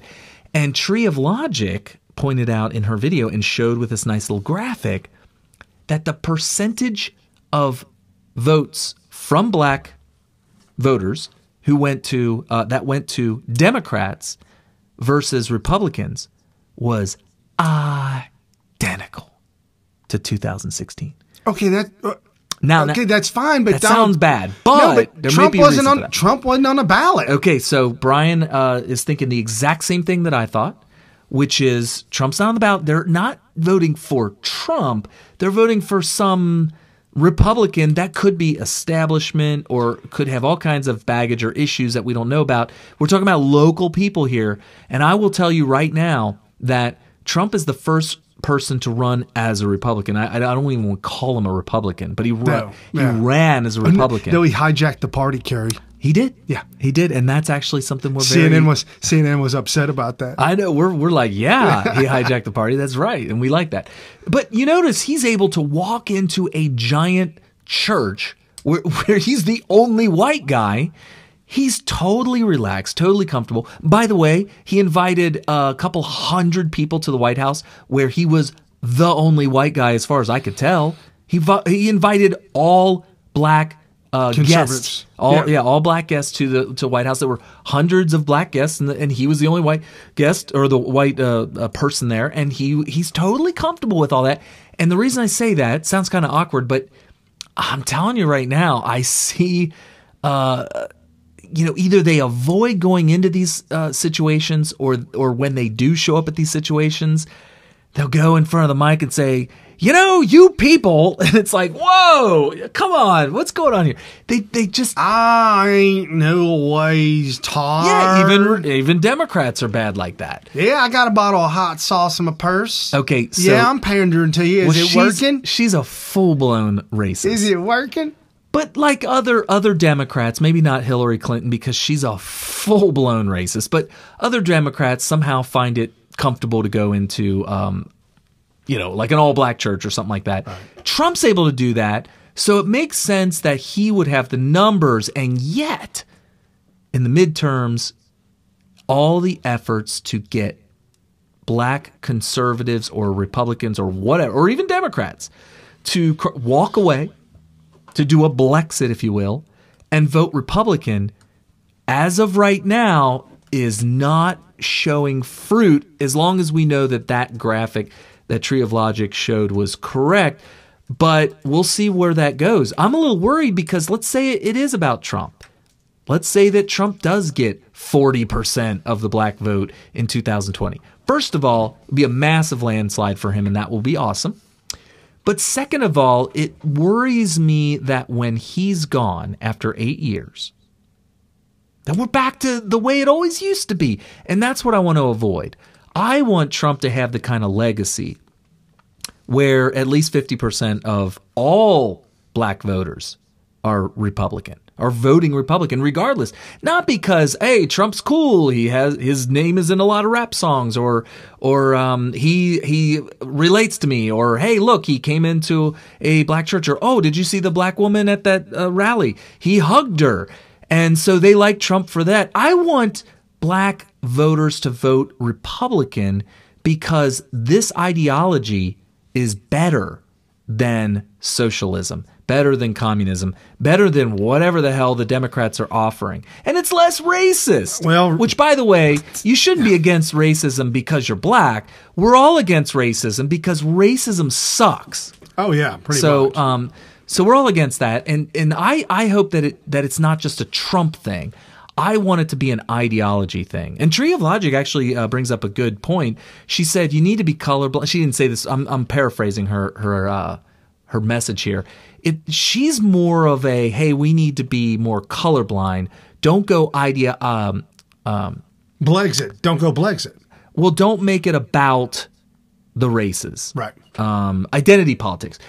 Her argument is that Blexit and walk away with regards to people of color, not so much because walk away is colorless, but there's they're pretty much doing the same thing. But Blexit is in particular the black vote.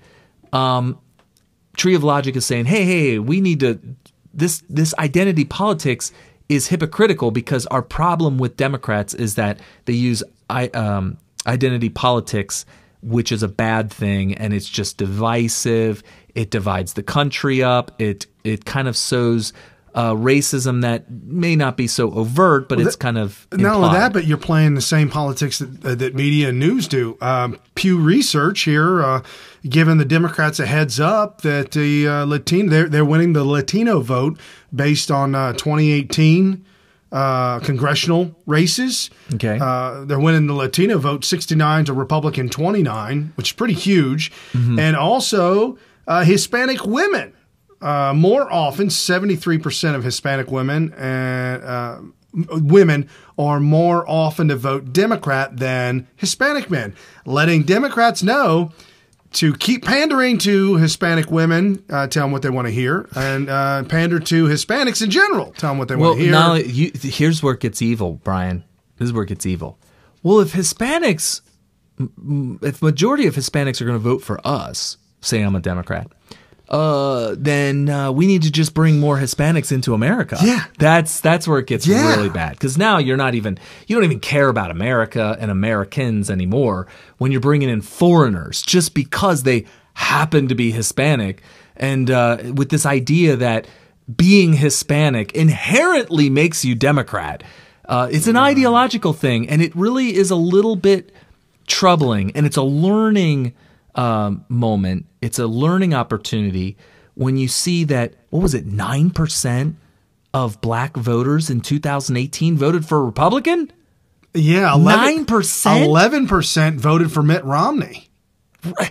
It's like we're going backwards here. Going the wrong way. So the belief is right now that I could tell from your average black voter is that 90% of them voted for a Democrat and 9% voted for a Republican. It's not about the ideology yet. It's about Trump. They like Trump, and and by they I mean the 30% that they're saying are now supporting Trump. They like Trump, but where were they? Where was the? Let's say out of the 30% of them, it would be 1/3, which would be 9%, voted for the local Republican. So it's not about the party, and that's a problem because the parties are basically the tangible thing. Right, and there's a lot of people I talk to supports the ideology. Yeah, a lot of people I talk to said, I am not a Republican, but I vote Trump. And see, that's something that Trump's got to straighten out real quick. We may even say that. So maybe the Republican Party is at fault. It very well could be. Yeah. I will say this, at the polling station I was at for 7.5 hours, well over 90% of the black people that came to the polls that I attempted to hand a Republican ticket to let them know here are all the Republicans. About 90% of them pretty much told me to go to hell. Young. Did you say 90%? At least. Wow. Young black women. Every single young black woman, literally, if she could shoot me, she would have. Older. I saw the old dog Democrat, older 60, 70-year-old black folks that didn't even give me a look. They couldn't even see me. My neighbor, who's black. Well, you were wearing a red MAGA hat. I was dressed in all the gear. I was dressed. So I was doing the same exact thing Brian was doing, but there's two big differences. Number one, I was dressed in my green Pepe sweater. So it wasn't blue or red, so it was kind of ambiguous. Even though I had the pink slip, which the other one's blue, and pink is kind of reddish, I guess. But anyway. Red is hard to see. If you got a red piece of paper with black ink, very difficult to see. Yes, that's 100% true. I know. They do it at my job. It's bad. Bad stuff. So they do go with the pink, which is smart. And I was not wearing a MAGA hat. And whenever a black voter was coming up to the polls, I would say, would you like a voter guide? And I wouldn't say Republican voter guide. Oh, man. See, I was going full-fledged Trump guide. Which is fine. You know what? You got a method act. You got to go all the way. You got the hat on. I mean, I had the T-shirt. I had the Trump shirt on. Everything. Okay, that's cool. But you could see the difference. Every black voter that I approached with it took it and had a smile on their face. And when they came out, they didn't really say anything to me, but most didn't. Most didn't say. I would say, "Oh, have a good day." Actually. They would always say, have a good day back. So I don't know if they went in and voted Republican or not. I got a lot of compliments on the hat. I will say this. Most of the anger, almost all the anger came from the Democrats. A lot of snide comments, remarks. One crazy bat SH woman, crazy to the gills. She came in and I'm voting Trump out. That's why I'm here. Is that why you're here to vote Trump out in 2018? And she ran in there. Somebody else. There's all kinds of things. The Democrat that was standing next to me wanted to. The young guy or the older guy? The young guy was his son. Right. He was scared to death. He kept trying. He was like, "Oh my gosh, I gotta stand next." He kept trying to talk to me. He kept. Did he? Small talk. Because when I was there, he was scared to death. Yeah, he was making chit chat, small talk. But anyway, so. He told me somebody called him a Nazi. Called him a Nazi? Called him a communist. You're a communist. Oh, right. Oh, did you ask him to prove that he wasn't? Because he couldn't. Okay. So the thing, this is what you have to do. Sir, to prove libel, you have to prove that they lied. You're right. Did he lie? Show me you're not a Nazi. Prove to me. Or communist. Well, same thing. Oh, geez. No, they actually technically are not the same thing.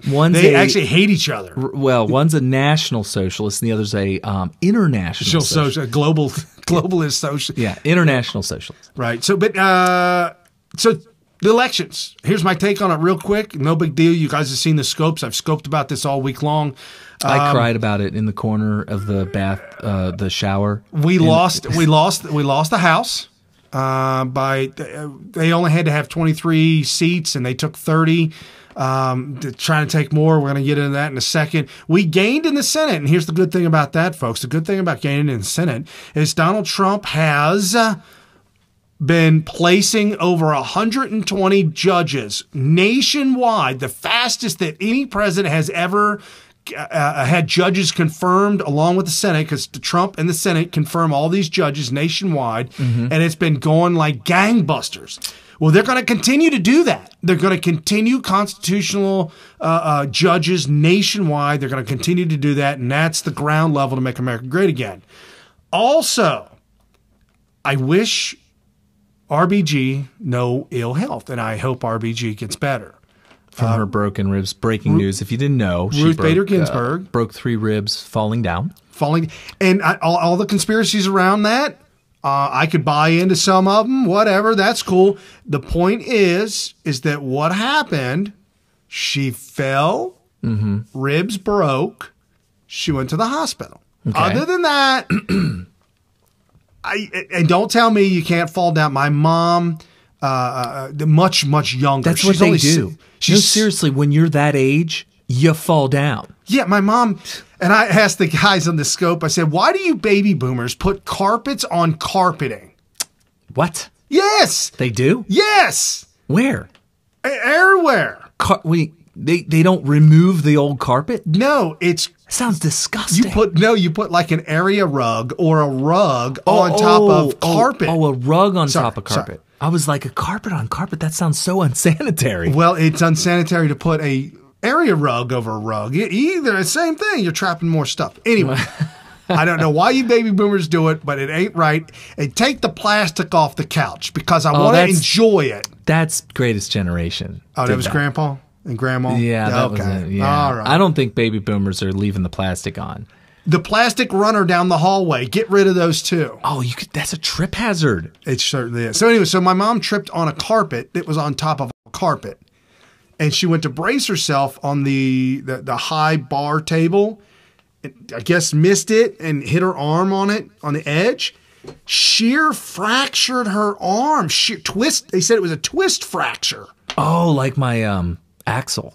Yeah, it's exactly like your axle. Oh, those are the worst. If you've ever tried to twist a piece of chalk, the way it breaks when you do that. It's bad. Yeah, it's a bad break. So she did it, and she's much younger. RBG is 85. My mom is way younger than that. Well, it looks so nice. I'm just beautiful. She's got these young I ran into her at Ollie's yesterday. Hitting on her. Oh, she told me, yeah. She said, so did you get her number? Apparently, if you know somebody at Ollie's, you can get their employee number, pretty much get discounts. How do you get it cheaper than dirt cheap? Go to Ollie's and find out. And have somebody that works there give you the employee discount. Anyways, so that's the thing. We lost the House. We gained the Senate, so the Senate's good to go. So Brian, what is your take on the House, losing the House? I'm beside myself. I was kind of shocked that we lost the House. I really was. But governorship, we did really good there. The Democrats, we lost governors overall. We lost. They get more gains in governors on the Democrats than the Republicans. Okay. But I'm telling you right now, you wait. It's been over 700 days since the Democrats have won anything, and Roy Moore doesn't count. I just say it. Roy Moore doesn't count. And they also lost the Sloppy Daniels argument because now her and Avenatti now have to give Donald Trump a refund. Big refund. For services not rendered. Oh, wow. And that's the thing, right? Yes. Services were not rendered. I think it was like $300,000 they have to pay Donald Trump back for libel. Wow. And that doesn't even include if Trump were to decide to go after her for the NDA. Because the whole point of an NDA is that if you don't comply with it, then whatever money we gave you for the NDA, you have to give back. Right. So, yeah, there's that. So Democrats are definitely on the losing streak. They win this one, and they go bonkers to the point to where they're like, can we flip some votes in some other states and can we keep this going and we'll make it because the media had the blue wave, so we can physically make the blue wave and it won't look like we're cheating, a little bit look like a real, and they're gonna overplay it. And I'll tell you, it started election night with the crazy Nancy Pelosi. Oh, she's so excited because it's like achieving something in life and then losing it and then giving it that one more chance of being speaker. Right. So Nancy, we'll start this out. Unless you want to give your take, we can start this whole segment out with Nancy Pelosi. I could start saying something, but I don't want to walk over the top of what we might get from this. Oh boy. Okay, so now this is Nancy Pelosi speaking, and I did clip in Hillary making a comment from the campaign trail, but it's all relevant. Okay. Today is more than about Democrats and Republicans. It's about restoring the Constitution's checks and balances to the Trump administration. Don't lose your dentures. It's about stopping the GOP and Mitch McConnell's assaults on Medicare, Medicaid, the Affordable Care Act, and the health care of 130 million Americans living with pre-existing medical conditions. Let's hear it more for pre-existing medical conditions. She's such an idiot. How would you cheer for that? It's about ending wealthy special interest free reign over Washington. But more than anything, it's about what a new Democratic will mean in the lives of hardworking Americans. That's what it's about. Well, we're not going there, my friends. I'm telling you right now, we're going to write fairer rules for the middle class, and we are going to raise taxes on the middle class. Wow, that is relevant, isn't it? I cut that out. Democrats pledge a Congress that works for the people. For the people. Lower the cost of health care by lowering the cost of prescription drugs. Raise workers' wages with strong economic growth by rebuilding the infrastructure of America. Clean up corruption to make Washington work for all Americans. We will take real, very, very strong legislative action to negotiate down the price control of prescription drugs that is burdening seniors and families across America. We will deliver a transformational investment in America's infrastructure to create more good-paying jobs, rebuilding our roads, bridges, schools, water systems, broadband networks, and schools and housing and beyond. We will drain the swamp of dark interest money. Well, we're not going there, my friends. And we are going to raise taxes on the middle class. In our elections. Because when we do, Americans have greater confidence in everything their Congress works on, from health care to taxes to guns to clean air and clean water for our children, when they know that the people's interest will prevail, not the dark special interest. What special interest is she talking about? In stark contrast to the GOP Congress, a Democratic Congress will be led with transparency and openness. No, it won't. Well, we're not going there, my friends. And we are going to raise taxes on the middle class. Oh, my gosh. Oh, Nancy crazy Pelosi. She was having trouble getting those words out. She was drunk. She was drunk. Something. She was drunk. Slurring a little bit and all that. So she's drunk on power is what she is. There was a portion there, and you heard me say it right when she was saying it, that sounded like she was delivering a Donald Trump stump speech. Well, they're clearly upset that Trump has done so much greatness for America. She was talking about hard work. We're going to do what we need to do to help hard-working Americans.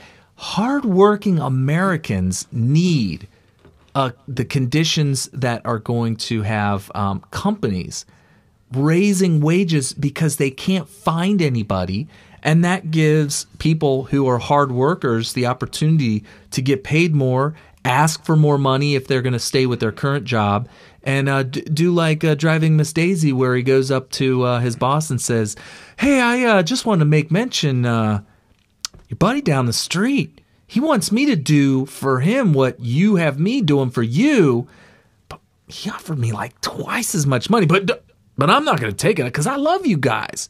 I'm loyal. I'm not leaving." And Dan Aykroyd, the young, he was playing the son. He hadn't gone crazy yet. He's crazy now. Is he? See some of those commercials he does. Dan Aykroyd? Yeah, I've not seen that. The dish is a disease. I did not see any of that. So anyway, he tells Morgan Freeman, how would you like a raise? And so that's how it works. Or he could have just left and said, you know what? I'm going to go ahead and leave you because this guy over here is offering me twice as much, way more money, whatever. So that's how it works. That's how the free market works. If you don't believe me, go watch Driving Miss Daisy. No, but seriously, I was at a campaign event for Mary Taylor, and she gets done speaking, and there was a guy in the crowd that was just like, I have a small business right here in town. It was in Harrison, so little town, Harrison, out in the outskirts of Cincinnati. I have a little small business here. I can't find anybody to hire to work for me. I'm offering $20 an hour, no experience, no prior experience. It's amazing. I'll train them. Can you find somebody? I'm sitting here like, maybe I should come out to Harrison and work for $20 an hour. So that's the kind of environment that Trump created.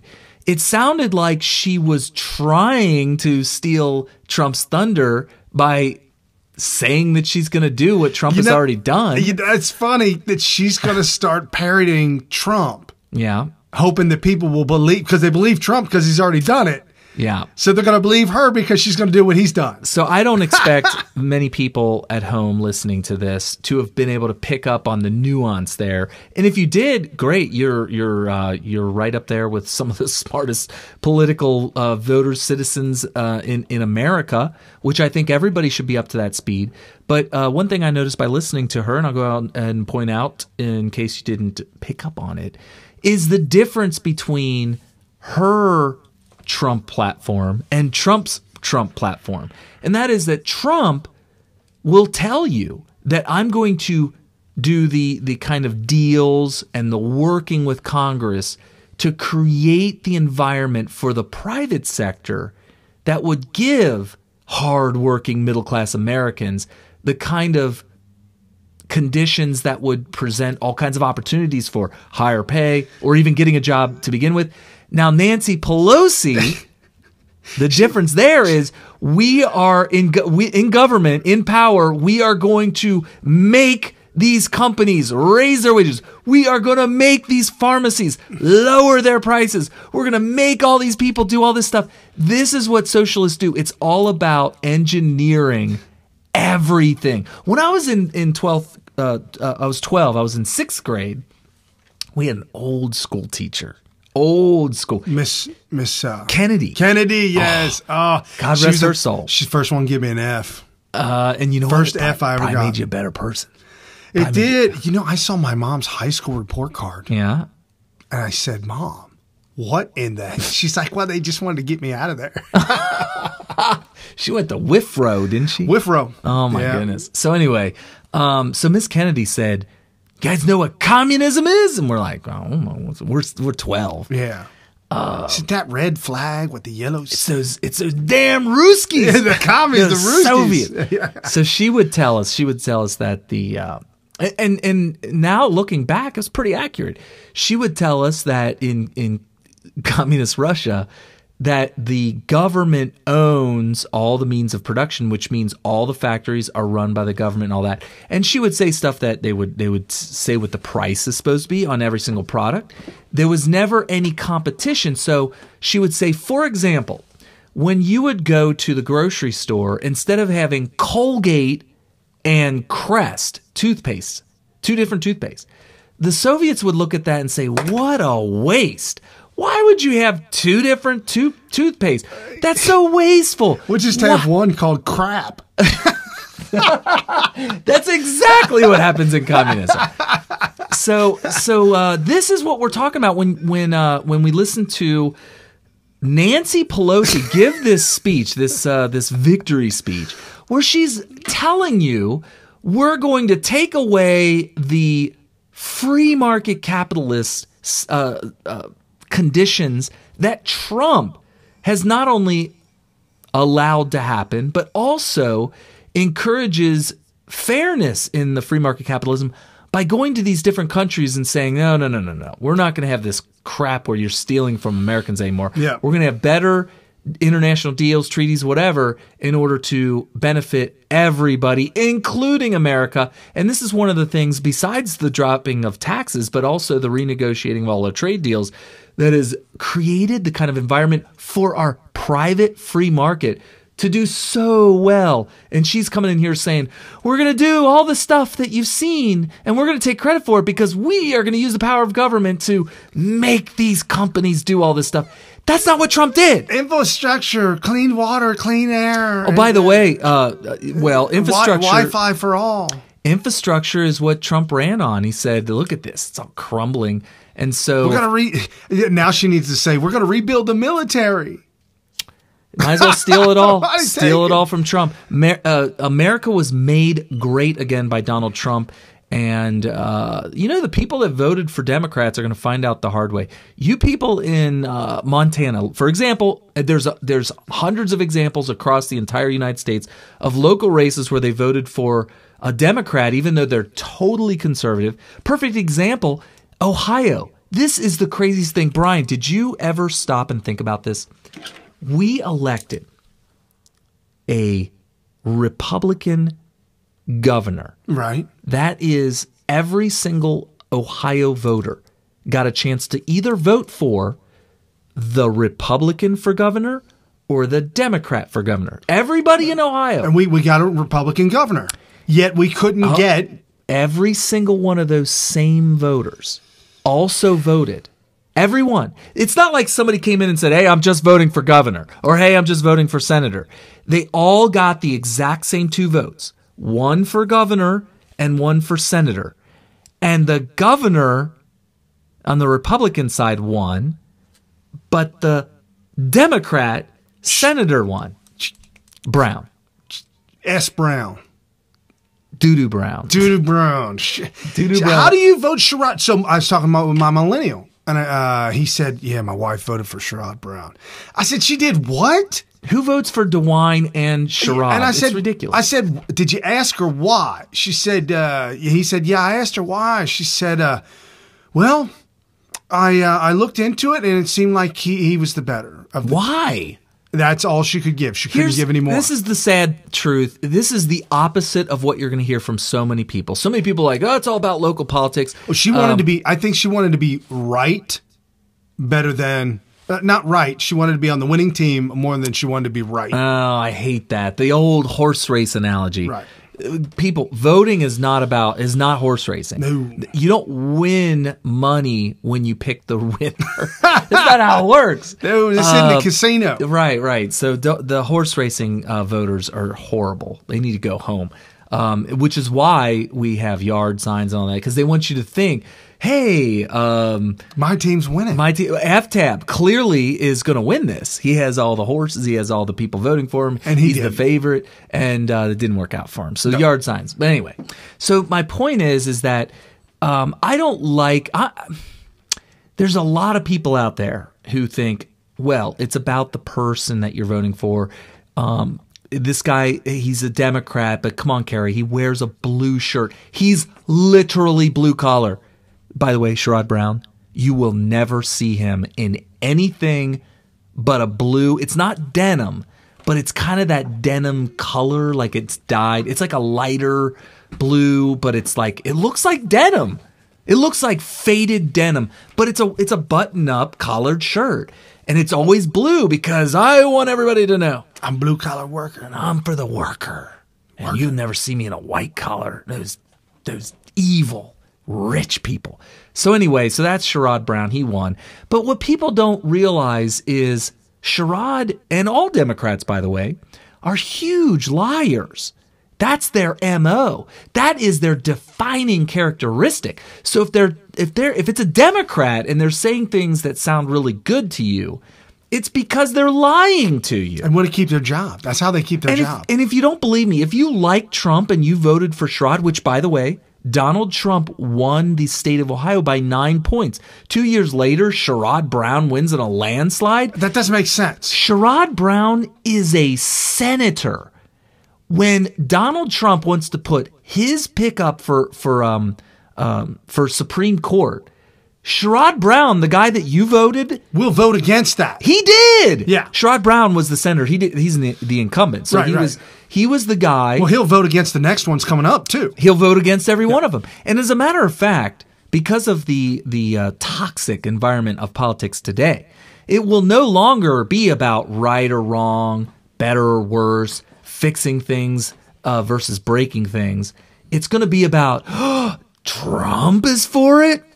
I'm against it 100% automatically. Against it. Absolutely. So it doesn't matter what Trump does. You're going to have people. So a vote for Sherrod was not about, you know what, I like that blue collar guy, and he's talking about bringing jobs to Ohio and protecting the workers of Ohio. You know what? I really like that guy. You're an idiot. Sorry, with all due respect, you're a useful idiot, which is what the KGB would call people that they could get to go along with their ideology. So I'm not trying to insult people that didn't know any better. I mean, you call it out as you call it out. If you have a mental deficiency, I'm going to call it out. You're clinically a moron. No, I'm just kidding. No, the point is that this is a U.S. senator. A vote for Sherrod Brown. He's not doing Ohio policy. Is a vote against everything Donald Trump will do. You literally voted directly against Donald Trump. It's not about Ohio. When you vote for, the Ohio senators, these aren't U.S. senators.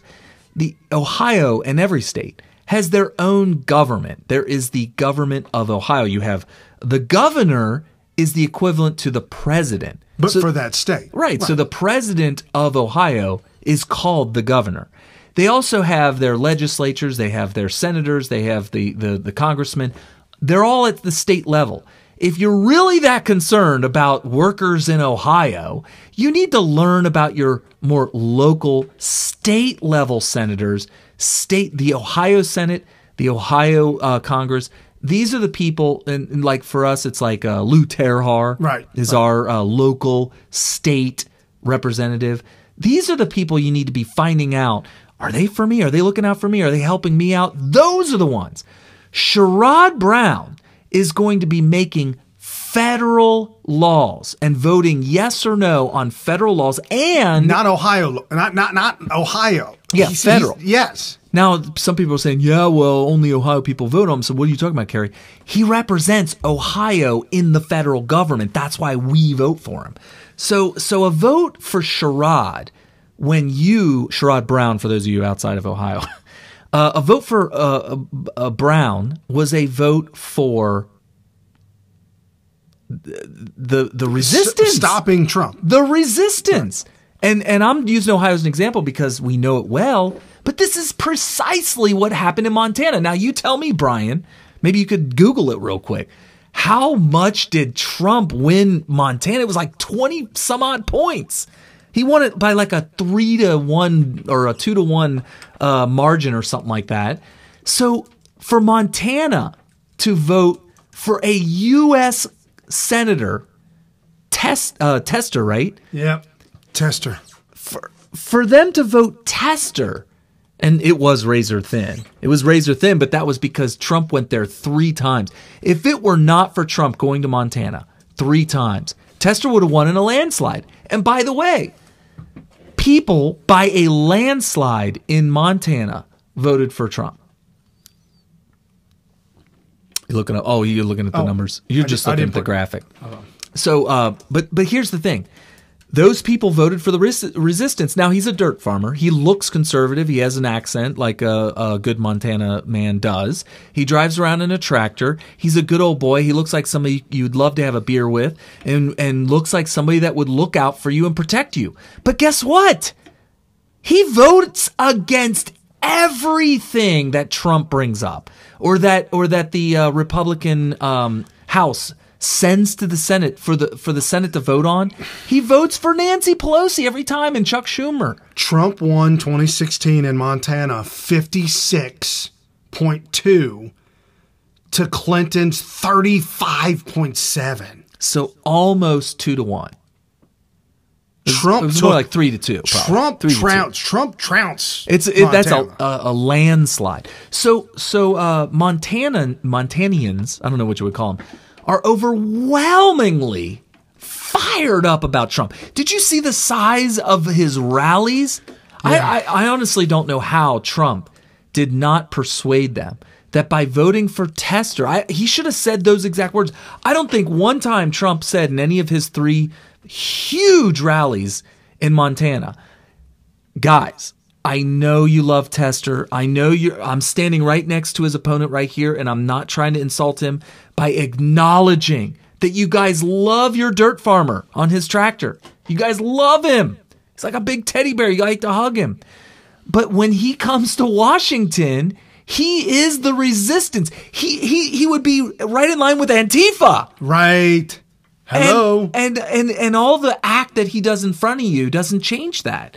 And so this is the thing that I think that people need to get through their head when it comes to voting in these midterms. And this is why I'm just beside myself that here we are talking about how in the most overwhelmingly successful presidency, and I don't just mean now somebody in the Democrat side would say this is a disaster because they wanted Hillary to win, they want there to be a Democrat. The business optimism is up, consumer optimism is up, stock market's up, jobs are up, we've got more wages are up. Yeah. The middle class is making more money than they've ever made before. Wages are hugely we are currently living in one of the greatest economies in all of human history. We are the only game in the world right now. Yeah, people are flooding our markets with their money. My boss, who's on the lower end of the baby boomers, he said that this is the greatest economy I've ever seen in my lifetime. And he's about ready to retire. And people are having trouble. Like they know they would tell you, yeah, I mean, Trump's a great president. I support Trump. But man, my Democrat U.S. senator, I mean, he wears a blue shirt. I don't care. How do you argue with that? They lied to you. They're liars. You got to know their voting record and how important it is. You're talking about a guy who's responsible for Obamacare. Right. Okay, let's get to some of the numbers. Right, we're going to Florida real quick. Here's some of the breaking news in Florida going on right now. If you don't know, Broward County, also where we're locked up. Go ahead and refresh us. Sorry about that. Also, where David Hogg comes from. We're refreshing people. Yep. I don't know. Something's going on with the internet. I'm going to have to change the password again. Sorry. Oh, yeah. You know how that happens. Somebody breaks in. Got to make the password 19 digits long instead of 18. Yes. You know. Yeah. So Broward County, also where David Hogg and the shooting, school shootings and the issues and all kinds of liberal libtards. Broward County is a bad county. It's mainly Democrat. They are involved in the Board of Elections. They're the mayoral, all the local politicians are all corrupt. It's all bad. Broward County. On Tuesday, Broward County Election Supervisor Brent, just hear me out, just round numbers, 630,000 votes. It's actually 6,034, or 634,000, but 630,000 votes, round numbers, were cast in the midterm election. Wednesday, Thursday, Friday shows up. Okay. And they claim that, oh no, it's not 630,000, it's 720,000. Sorry, we found some boxes. Broward County Democrats have mysteriously, by the Gateway Pundit, mysteriously found 83,000 votes in the past 2 days, and she's still finding more votes. There's also photos. The guy who learned about the box of ballots was hanging out with Andrew Gillum on Election Day. NewYorkPost.com, NYPost.com, teacher Lakeisha Williams, with ties to Gillum, just happens to find a box full of provisional ballots 2 days after the election at her school, left behind by election workers. So she told her friends. Left behind. Guess what? They're null and void.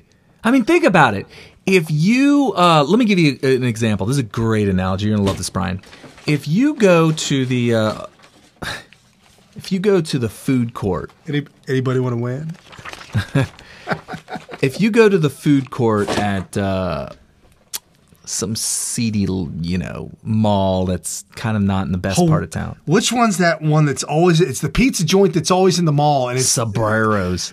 It's got to be the worst Italian food ever because it's only in the mall. Right. So I go to Sabrero's. You go to Sabrero's, and you order up a slice of pizza. And they give it to you, you pay for it, and you start eating it. Maybe you don't, it doesn't really matter. But you're sitting there in the middle of the food court in the seats and all that. And it's a busy day. Could be a busy day. And you know what? I don't think you're going to make it through this meal, Brian, because guess what? What? You sure do got to go to the bathroom. Okay. You sure Sabrero's will make you do that. No, I mean, you haven't even started on your meal yet. No, the side of it. Get up. The side of it will make you. So you get up and you go to the bathroom. Okay. Now, you come back. Yeah. Mind you, you're by yourself. Right, okay. You don't have your family with you. You're not with me. You're not with any friends or anything like that. You come back from the bathroom and your food's sitting there. It's still there. Okay. Yeah. Are you sure you're going to eat that? No, man, I got to touch it. Why not? Somebody might have done something to it. Well, it might not look like it had been tampered with, though. I would never leave food by itself. But you had to because you really had to go to the bathroom. I'd have taken it with me. To the bathroom? I don't know. Let's say you had to leave it. When you come back, are you going to resume? Are you going to go ahead and use that as your nourishment? Probably. No, I don't know. I know. Not even at Kenwood. No. Not even at Kenwood. No. No, and Kenwood's nice. But you see them young rich kids walking around. They're going to fool with somebody. You know they're going to fool with somebody because they're spoiled rich kids. I don't know. I just make My point is that you don't just find a box of ballots and say, "Oh, we can feed these through the system. These are good." It's like leaving Sabrero's pizza on the table while you go to the bathroom all by itself and come back and expect that to be a good pizza. Now it might be. It may not have been tampered with. So are you gonna chance it? You can't chance it. You can't. Never. That's the point. You just can't do it unless you're disgusting. Like those people in Broward County. So Representative Gates. Yep, Gates. I keep calling him Getz. It's because of weird spelling. Gaetz. Gates. Yeah, Gates. Okay. Representative Gates is leading the charge as a Republican in Broward County. He was on with Lou Dobbs, and this is what he is so fired up about. We should not have our votes diluted by the corruption and by the terrible illegal behavior here in Broward County. This is always the place where it's a problem, and it's because the people working in this building are either too stupid or too corrupt to do their job. So I think we ought to remove them immediately, and then we ought to have the state's Secretary of State come in, put the office in receivership, and I think America deserves to know how many people voted in Broward County. I think we deserve to know whether or not they voted in person or absentee or vote by mail, because only that transparency allows us to be able to identify voter fraud and ballot stuffing and illegal activity. If you play hide the ball with the ballots, then we can never catch you committing the fraud. Well, okay, so that is Gates going full, but he's so angry. He actually shows up in Broward County. You can see if you were watching that clip, for those of you audio only. His tactic is perfect. What he's doing is he's making accusations that only could be true. It's plausible. He's going all the way to what is the most extreme plausible thing that could happen, and that is perfect. Because think about it. If we're not sure, if we can't verify that the worst case scenario is not the case, then you must say that it's the case. You must, and that's what he's doing. They've got to defend themselves. Where did 83,000 votes come from? He's saying they are stuffing ballot boxes. Prove me wrong.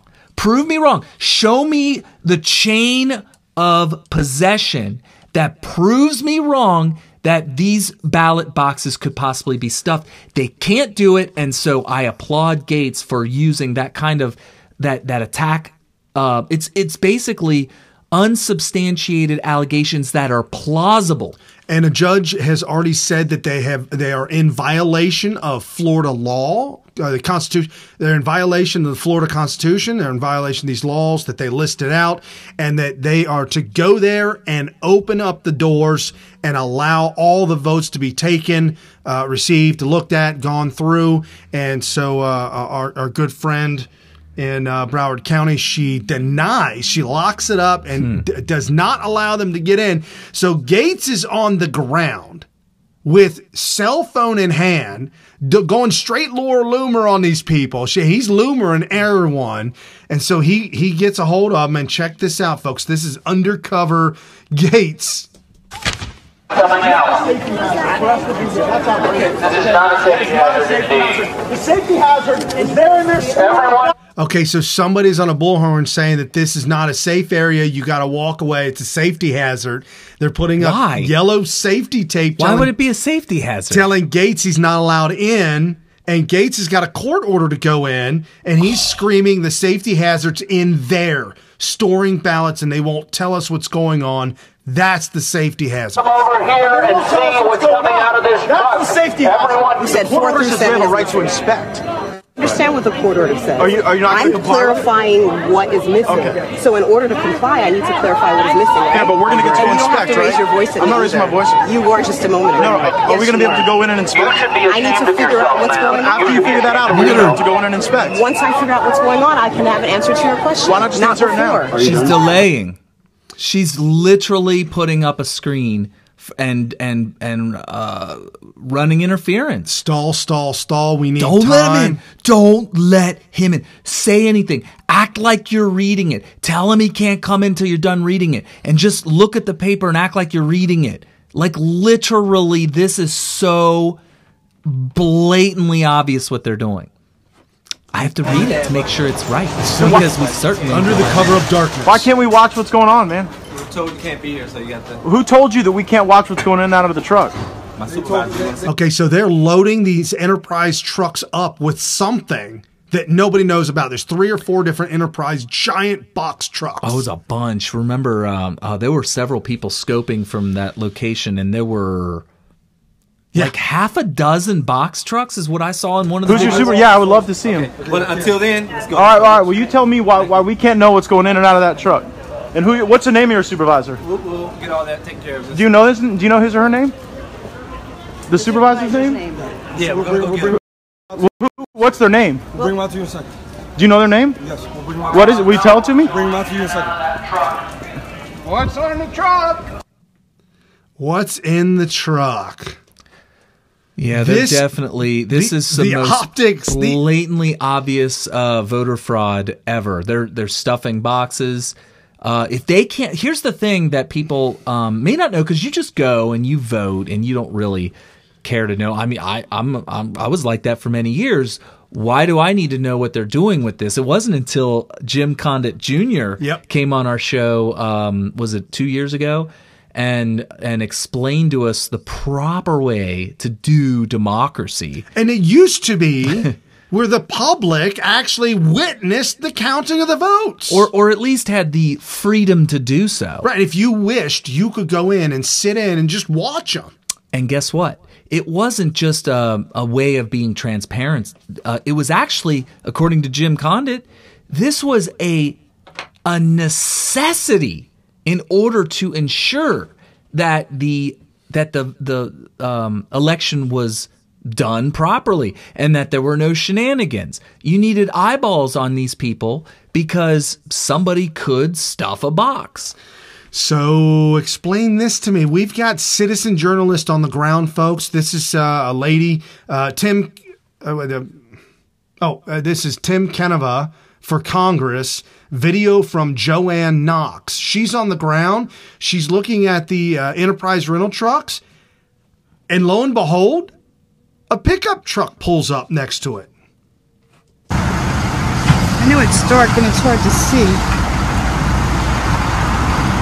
The hell? I think my 2 ladies just walked up there with the provisional ballots, walking back into the precinct, and a bag of, the paper ballots. And I said to them, I go, what, you just can carry those around? And they said, no, the truck left them. But the truck's right here, so I'm not real sure what the hell's going on here. But I don't think it's right. No, it's 100% not right that somebody says the truck left them. These ballots need to go with the truck, and I just picked them up for the truck. And I don't believe it. How would the truck be like, yep, is that all of them? That's all of them. You sure it's all of them? That reminds me of that scene in Groundhog Day when the guys had duffel bags full of money because they were in a bank truck. Right. And Bill Murray walked up and took an entire duffel bag. Probably had 100. He timed it just right because he saw that truck every single day to the minute to the second. For probably hundreds of times. Right. And so he was able to walk up, take one of the duffel bags, probably had $500,000 or maybe more dollars in it because it was one of those big duffel bags. And they had two. They brought two to the truck. And Bill just took off with one. And they turned around and looked, and he saw one duffel bag. And they start asking each other, did you bring out two or one? I don't know. I thought it was two. But there's only one here. Maybe there's only one. That's what this reminds me of. Like, how does a truck say, yep, we're all full, and then they pull down the ways, and all of a sudden they have to stop and wait for a pickup truck to bring the rest of them? Right. I don't best smell it. So now we got Snipes.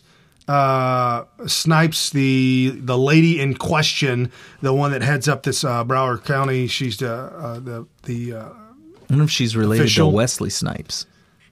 Because I don't think Snipes is not a very common name. So it's crazy. But here she is. She's confronted in the hallway and being asked questions about the ballots, the amount of votes, and just listen to what she says and her attitude towards it.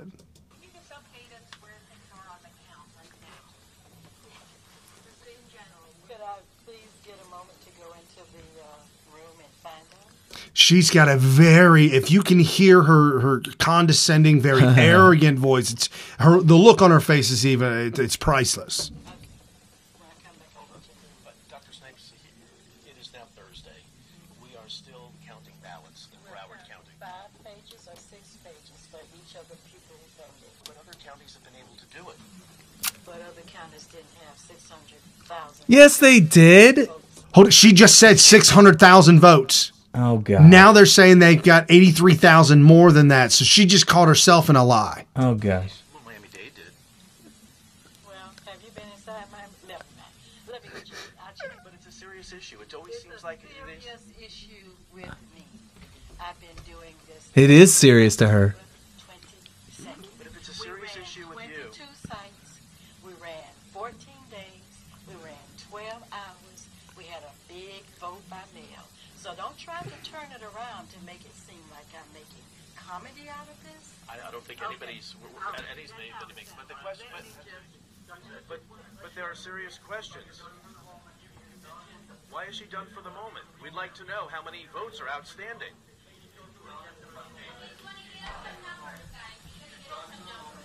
Let's just be patient, and we should be patient. Should be patient. You should be patient.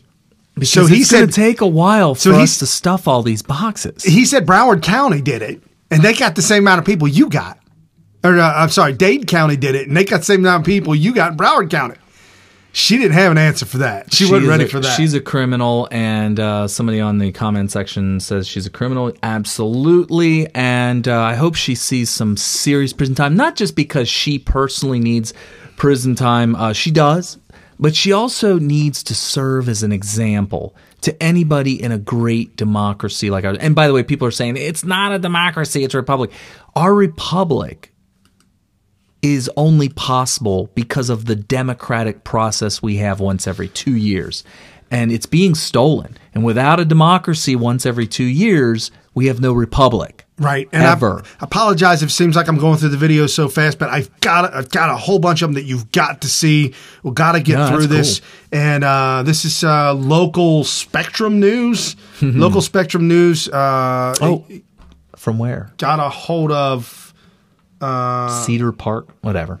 Yeah, got a hold of Project Veritas tape. Okay. Illegal voting will be investigated. This after Project Veritas released a controversial video online. The video shows a Travis County poll worker saying that non-citizens can vote as long as they're registered. Governor Abbott tweeted he will call for an investigation into an accusation of voter fraud posted in a video by the conservative watchdog group Project Veritas. A sting operation allegedly involving a Travis County poll worker. I had a question for you. So let's just say my boyfriend was a dreamer, but he's registered to vote. He just needs his ID, right? But she also told the poll worker he was an immigrant under the DACA program and not a U.S. citizen, but registered. Text on screen describes the questioner in the video as a journalist. She sent a statement about this, saying in part, many people have become American citizens through DACA and are entitled to vote after fulfilling the legal requirements. Still, illegal voting does happen in Texas. There are serious criminal penalties for somebody who's not eligible to vote. If you're registered, nobody's going to find out. It's as simple as that. Yep. I've been told by many people, I think, well, first of all, our secret source the first time, and then Jim Condit and everybody we've ever talked to about this kind of stuff who's in the know will tell you that if you can get the big firewall between being able to go and cast an illegal vote because you're not really supposed to vote for whatever reason, maybe you're a felon, or maybe because you're an illegal immigrant, or whatever it might be, the big firewall is registration. If you can get registered, that's it. There is nothing else to do. Not only that, but you will be eligible to vote from that point on as long as you live in that same location. Snipes has also been in trouble in the past for allowing illegal immigrants and felons to vote as well. She's got a very, very seethy track record, if you will. And this real quick, just a couple of different news articles that are out there. Nightmare in Florida, Part 2. The odd ballot that could cost Senator Nielsen the race. Did a critical chunk of voters in Broward County miss the Senate race because of the ballots? Now they're talking about hanging chads. The ballots layout, question mark, is deja vu for Democrats who recall the 2000 recount. That by NBC News. Brenda Snipes' office declares recount, but Snipes skipped her own press conference. She didn't even show up. According to Judicial Watch, of the 140-some thousand new voter registrations in Maricopa County, Arizona, 1,400 registrants provided alien registration numbers. They are illegal foreign citizens, not allowed to vote or register. Illegals are voting our elections. This is a foreign interference. That by Judicial Watch. And lawyers, this is interesting, folks. This whole thing out in Florida, lawyers for Gillum and Nelson's campaign objected to non-citizens' votes being denied. That means they wanted illegals to vote. Yeah, well, there's illegal votes that were cast, and they're saying, bull, they cast the vote, they should be counted. They argued to the court that the illegal votes must be counted. Wow. So now the news, know where he stands now. Now the news and the AM Joy and all these news. You Republicans are triggered. All we want is simply count all the votes. Yeah, define all. Well, in Gilliam's case, all means anybody who casts a ballot, including ones that should not have, and also ones that were cast just totally illegally. Right, and here by AM Joy. Why are the Republicans nationally and in Florida losing their collective minds when all that is trying to be done and all that is asked to be done is to count every single vote? Yeah, and by the way, the same kind of intimidation tactics that we saw in 2000. Oh, because I don't remember intimidation tactics, but I guess that's what they did in 2000, Kerry.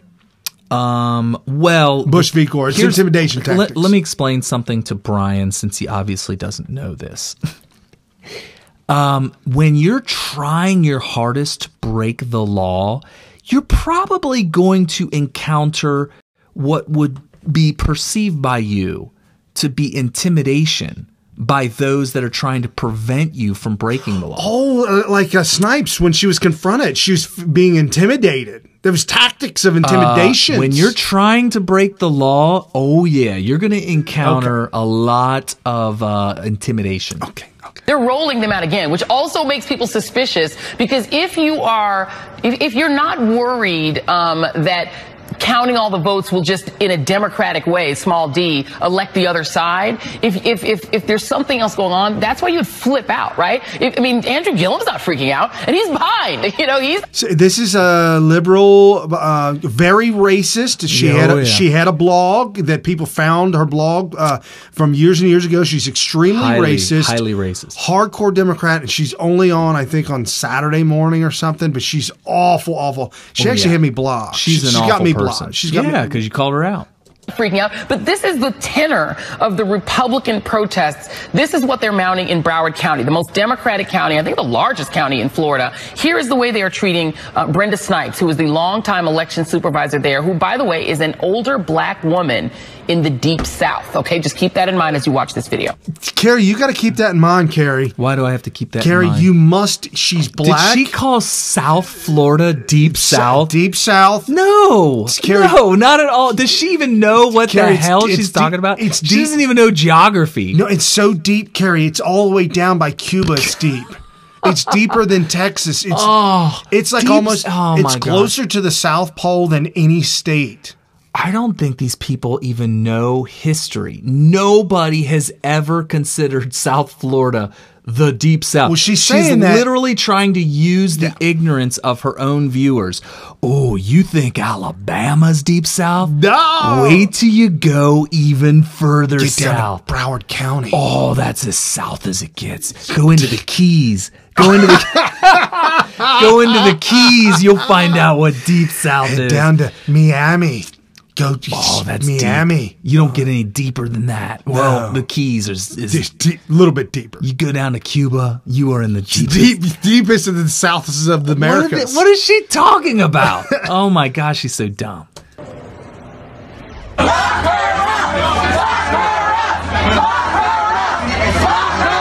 And if you look at the person, in this case a woman, involved, she has had a horrible history. And all of a sudden, they're finding votes out of nowhere. We've all seen the incompetence and the irregularities in vote tabulations in Broward and Palm Beach for years. Well, here we go again. I will not sit idly by while unethical liberals try to steal this election from the great people of Florida. I just need to say before I go to Ellie Mistal, Rick Scott ran a company that committed record, epic Medicare fraud. He will not stand idly by while the reckless liberals steal the election in Florida, but he pretended he had no idea when he was CEO of the company that there was record Medicare and TRICARE. That's the military healthcare system. Hold on, and can Medicaid you press fraud pause? under his watch. Okay, that is who the governor of Florida is. He's somebody who is accused of enriching himself in office, Donald Trump style. So did you get that last part?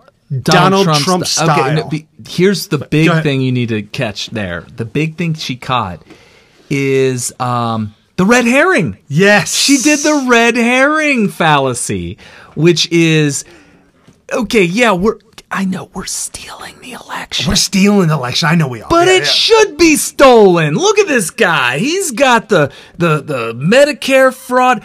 If this guy was that bad with these things, why weren't they having hit pieces, commercials about it before the election? And why did he win the election when he has that's the whole point of voting, a democracy, is that you hear about both candidates. You learn everything you can about both of them. And when you're done learning as much as you can, you vote for the person that you think should be representing you, or the governor, or whatever you want to do, whatever they're running as. And let the chips fall where they may. And if he's involved in fraud, and we know that about him, and yet we still think he's better than his opposition, and he wins, you have to live with that. You can't say, well, he won, but we're going to go ahead and steal the election. And if he tries to raise hell about it, we're going to say, oh, look at you talking about voter fraud. Do you even know what kind of fraud that we got you on? Right. I mean, that's what the election's about. It's like, listen, we know that the people, the little peons in Florida, I'm talking as AM Joy here.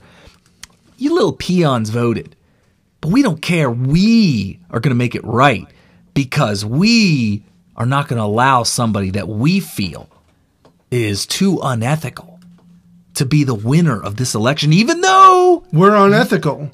Well, you're much, much worse than us. Even though you guys have voted him into office, we're going to override that because we think that you guys were too stupid to see that this guy's too unethical to be the winner of this election. Right. We know better than you. That's what's happening here, folks. That's Democrats. That's who they are. We know better than you. They're overriding democracy because they think that this guy's got some character issues, right? Some baggage. So I looked into it. I looked into some of the story. I even went to PolitiFact. I went to some very left wing sites. I had to read through it and get through it. Bottom line is that he had purchased 2 different hospitals to start off his company back in the late 80s. And grew that to hundreds of, and when I say companies, they're hospitals, and grew that to hundreds and hundreds of hospitals, different types of hospitals, different hospice cares, different in-home cares. And you're talking about DeSantis. Right. Or whoever we're talking about. Sorry, I didn't mean to throw a wrench in your... I just want to make sure. The guy that was just speaking, right? The one that she was angry about. Yeah, I thought that was that DeSantis? No, the bald head guy that was just speaking. Whatever his name was. Somebody will tell me in the comment section in a second here. But anyway, yeah, sorry about interrupting you there. Why are the Republicans nationally and in Florida losing their collective minds when all that is trying to be done and all that is asked to be done is to count every single vote? Yeah, and see, and that's where they get you on that. Every single vote. Every single vote. So here's what she says. Broward County, the most Democratic county, I think the largest county in Florida. Here is the way they are treating Brenda Snipes, who is the longtime election supervisor there, who by all right, never mind. Anyway, so yeah, you got to get his name now. So no, but when I looked into his back, Rick Scott. Rick Scott. When I looked into his, commenters. The commenters bailed us out. Do you know who we just got all the names just scrambled. Do you know in who our brain. I couldn't get out of my head? Who's that? Adam Scott. Who's Adam Scott? Oh, Scott Adams. Scott Adams. I did it again. Scott Adams. Scott. I'm like, who the hell is Adam Scott? Scott Adams. You got 2 first names, and that's however I pronounce it. I'm gonna pronounce it. It's your own fault. You got 2 first names. He's gonna start calling you Smitty Bryan. And that's fine. That's cool. That don't make any sense because I got a first and a last name. You got 2 first names. Oh my gosh! Somebody's gonna tag him on this. Scott, tag it. So Scott. No, I looked at the background. So he was the CEO of hundreds and hundreds of different. Whether it be hospitals, whether it be hospice care, whether it be in-home patient care, all kinds of stuff. Okay, they were being looked at and they were being accused of overbilling, double billing. There's about 6 different things that they were billing too much or improperly billing, and it came to the point to where the shareholders said, "No, we are going to settle this. We are not going to fight this." Scott said, "Absolutely, we're fighting this. We're fighting this to the bitter end." Oh, yeah, I think I remember that. And they said, "You are no longer CEO. Bye-bye." And right after about 4 months after it was announced that they were under investigation, he left. They pleaded out with the government to $1.6 billion. So it was really a company thing, not him, what he was thinking personally. He didn't take the money. That's why he wanted to fight it. Here's the point, though. The point is that, let me ask you this. Did the Florida voters not know that on Tuesday? They all knew it. They all knew it. Everybody knew it. Because A.M. Joy is making it sound like they didn't know it. What? She's making it sound like... But didn't he ran for something else and it came out. This isn't the first time he's run for something. Oh, yeah, because this is old news. Yes, this is very old news. Right. So they knew about it. They voted for him anyway. He won. They're trying to steal the election from him. And A.M. Joy throws out this red herring saying that somehow that we should be okay with them stealing the election, destroying democracy, ending democracy as we know it, because you guys are wrong about voting for him because of these claims against him or whatnot. So, it's just crazy. Okay, now here's the update. This by Lieutenant Governor, Florida's 17th Lieutenant Governor, Jeff Kottkamp. Okay. Kottkamp. If you don't follow him, Kottkamp. Yeah, if you don't follow him, you should. He's only got 3,800 followers, but I mean, he's lieutenant guy. Don't make no, never mind. Anyway, so here's Jeff Kottkamp. Here is his Twitter feed tweeting out, the election for governor of Florida now goes to a machine recount statewide. Because the machines are tested before the election, there is no reason to expect the numbers to change significantly. Right. There will be no manual recount on Ron DeSantis. Ron DeSantis will be the next governor of Florida. Sweet. That's done. What's the can you explain the hashtag there? Because I've seen that a million times. I don't know what it means. Don't know? Okay. I'll look it up. Okay, yeah. He put that, he tagged that on every one of his things. SAYFIE, Safety. Maybe somebody in the comments section. Right. So then he tweeted out again, affidavit filed by Broward Elections. Folks, there's always going to be somebody that gets a guilty conscience. What happened? We got a Broward County Elections employee with a guilty conscience. Broward County Elections employee in support of Caldwell. There's a guy suing now in Caldwell lawsuit. Provides eyewitness account of election staff filling blank ballot, filling in blank ballots. When this was reported, the employee was immediately fired and told not to come back. Kottkamp also tweeted out, Broward Super of Elections attorney appears to admit that election office staff making their own determination of whether ballots have been improperly filled out. Outside the presence of canvassing board, they duplicated those ballots and then recounted them. Ooh. Polls in Florida closed over 50 hours ago, and then the votes in Broward keep coming in. They must have an army of people filling out blank ballots. Now, this is what I'm imagining. This numbers real quick. Yeah, go ahead. Ron DeSantis up 36,000 votes. Scott up 15,000. That was November 8th tweet. And it's closing fast as they keep on producing new ballots, right? Right. Okay, so here's what I notice when I go to my polling place. And I'm sure, I know for a fact that not every single place around the country is the same. But when I go to my place, I show them my ID and they make sure that my name's on the voter roll. And there's also a signature that's with them before I even sign anything. They then find my ballot and hand it to me.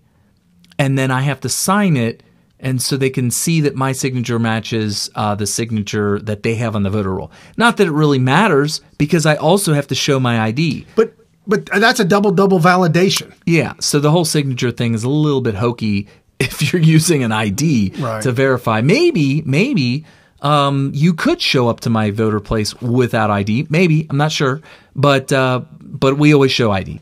So once I do that, I fill out my ballot. I then go over to stick it into the shredder. I mean the vote counting machine, and it sucks it in. And they got a new feature. This is new. This has never happened before. They have a new feature that will spit it back out if you have any missing votes. That doesn't mean that you can't cast it that way.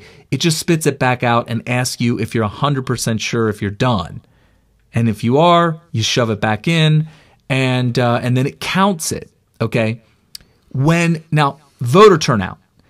Voter turnout is never 100%. Right. Right. It's my understanding they got 120% turnout. That would be dumb. Voter turnout. That would be dumb.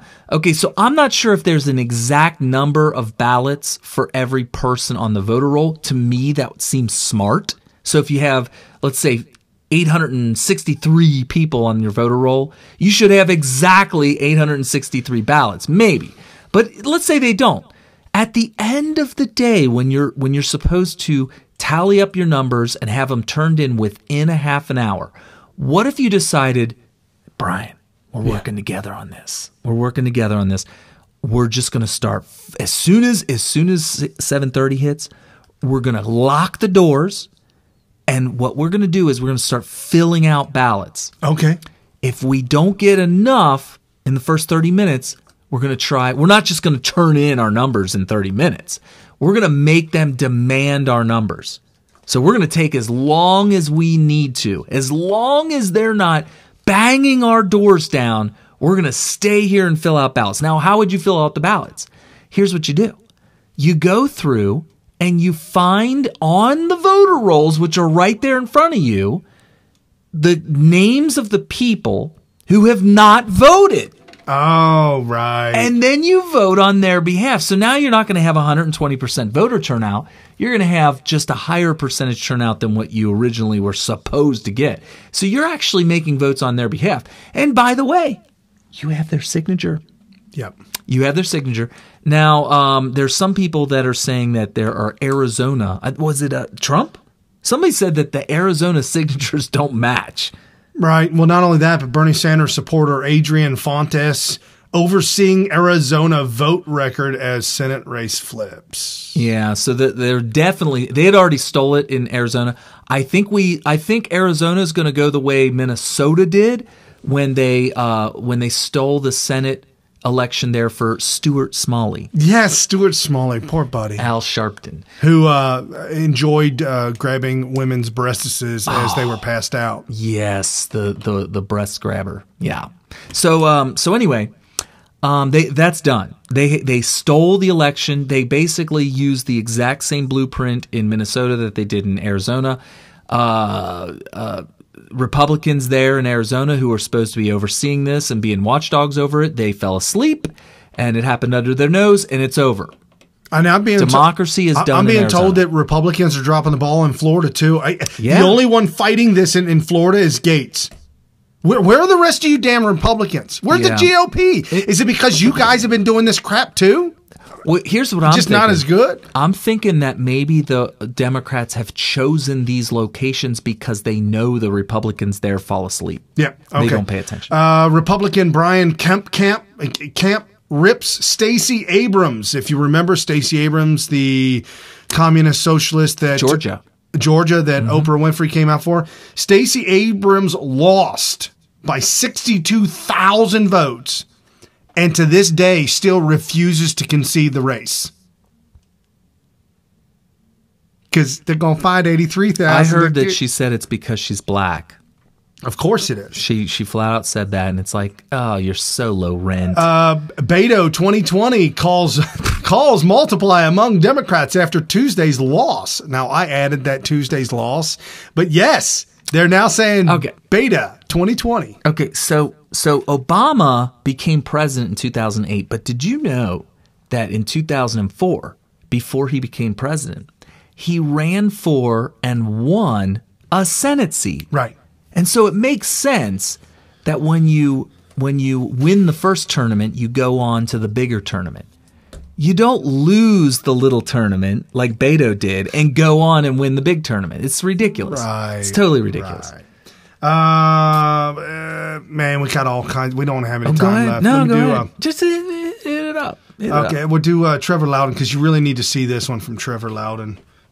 4 governors standing in very important states this year. You've got Ben Jealous standing for the Democrats in Maryland, Andrew Gillum standing in Florida, Stacey Abrams standing in Georgia, and David Garcia standing for the governorship of Arizona. They're all backed by a gentleman called Stephen Phillips.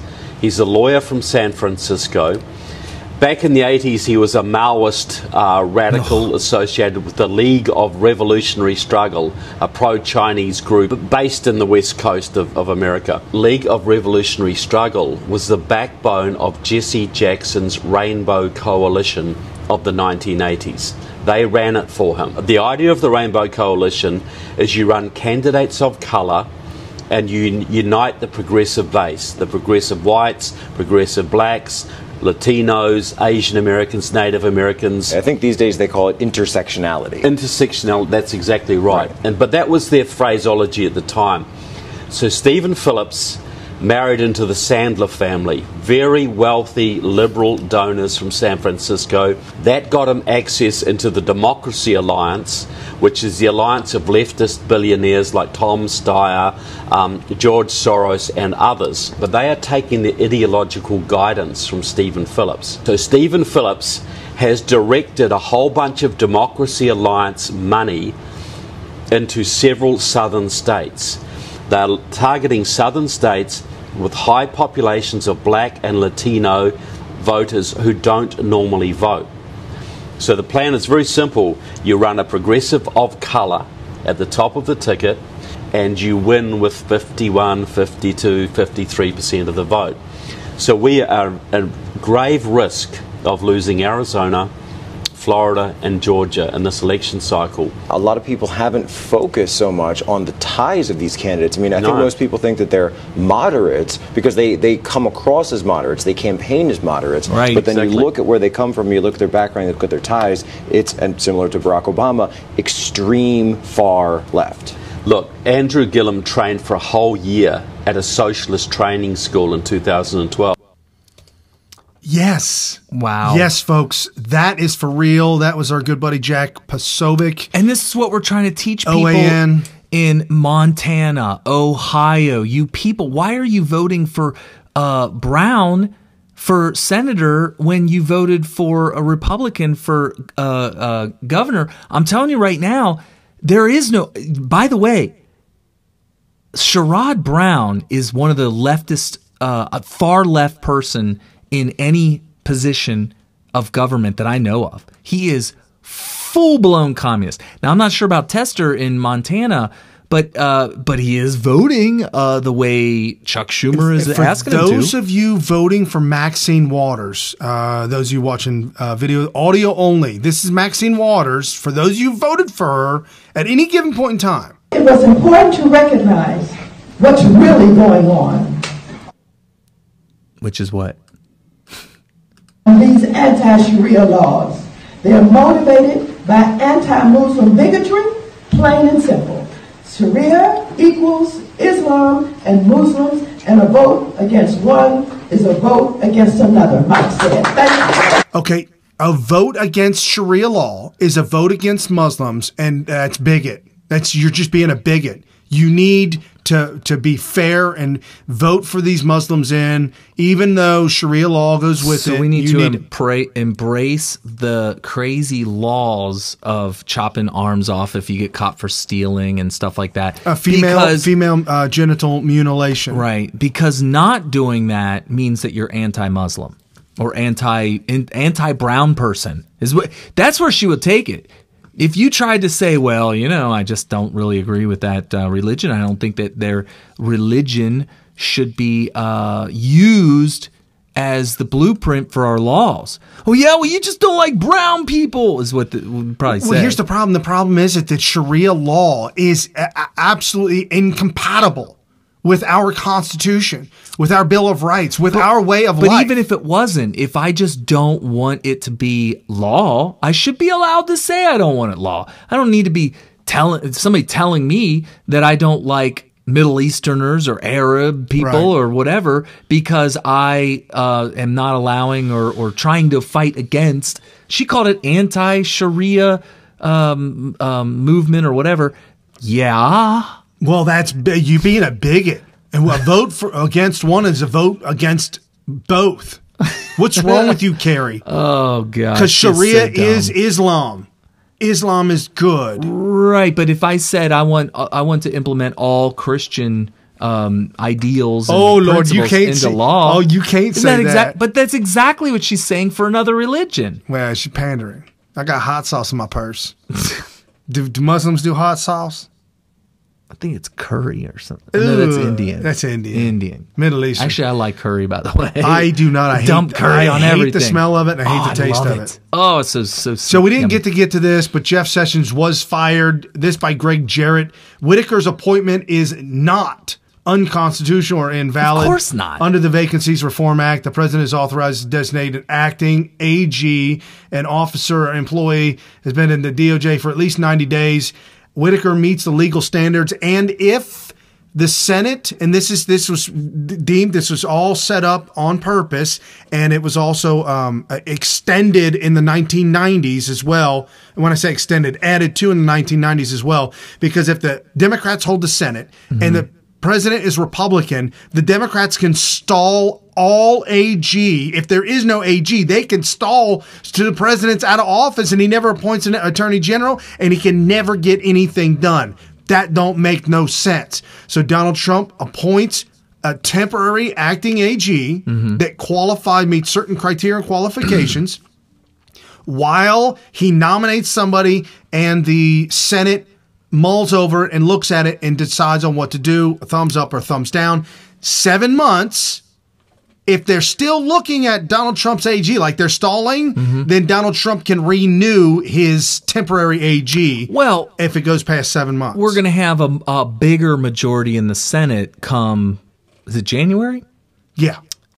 So doesn't that help the cause that maybe this will be permanent, or that he'll be able to choose whoever the hell he wants, and he'll get the support of the Senate because now we have more Republicans. It will be. I was just saying worst case scenario. The reason why I bring all of this up is because Democrats are screaming this is illegal. I think they have to say it's illegal because what else can they say? Right. It falls under the appointments clause of Article 2, Section 2, Clause 2 of the Constitution. Well, and just remember this. If a Democrat is saying it, there's a good chance it's just flat out made up, flat out lie. And because that's their character, that's what they do when they're telling you something that sounds good, it's because they're lying to you. And here's one of the biggest liars there are out there. His brother is the governor of New York, which just blows my mind. This should make every Christian cringe because you're looking at pure evil. You're looking at what the devil has wrought. Gosh. First, I would like to offer my thoughts and prayers. Because that's what you do when you offer thoughts and prayers. You mock those who lost loved ones, because if you gave it any thought at all, you would never walk away from any of these without figuring out a better way to deal with them. What? And prayer? You think leaving it to God is the answer? We pray for strength. We pray for wisdom, for resolve. This guy's an idiot. But we clearly don't want to act on any of those here. So what are you praying for?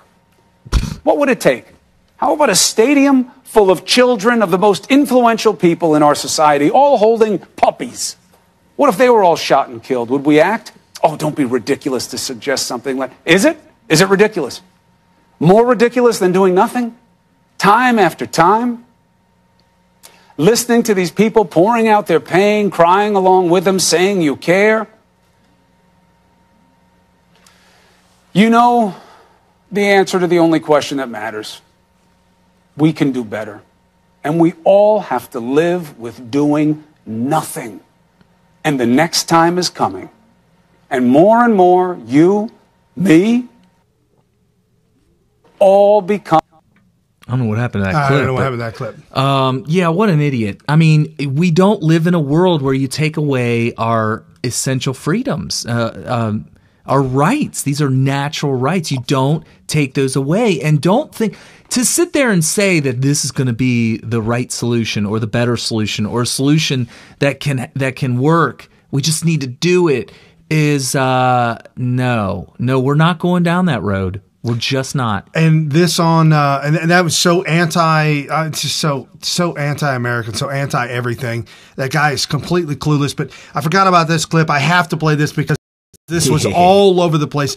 This was some knucklehead reporter trying to troll Trump on the Whitaker appointment, and if Whitaker was going to just remove Mueller, and it was a troll question. It was clearly a troll question on Trump.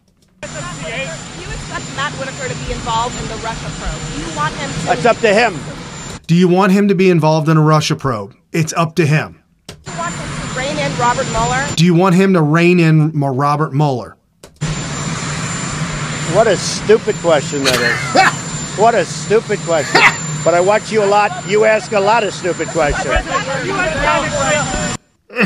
Do you want him to rein in Robert Mueller? I guess it's stupid because he wouldn't answer that. And when did you stop beating your wife, Carrie? Yeah. Well, you wouldn't say no. Yeah, you're right. You can't say yes or no. If you say yes, everybody would be like, whoa, he admitted it. And if you said no, it would make news too. Yes, that's why it was such a stupid question, and he knew it. See you guys. Oh my goodness, the best 3 hours you're going to spend with anybody, anywhere, anytime. Could have done 2 more hours. Oh, easily. Folks, go to Smith Radio, SMYTH, smithradio.com. Click all the buttons, hit the Patreon. Oh, go to the new store. We got Smith Radio store up and running. Go to the new store, check out all the gear. Get the merch.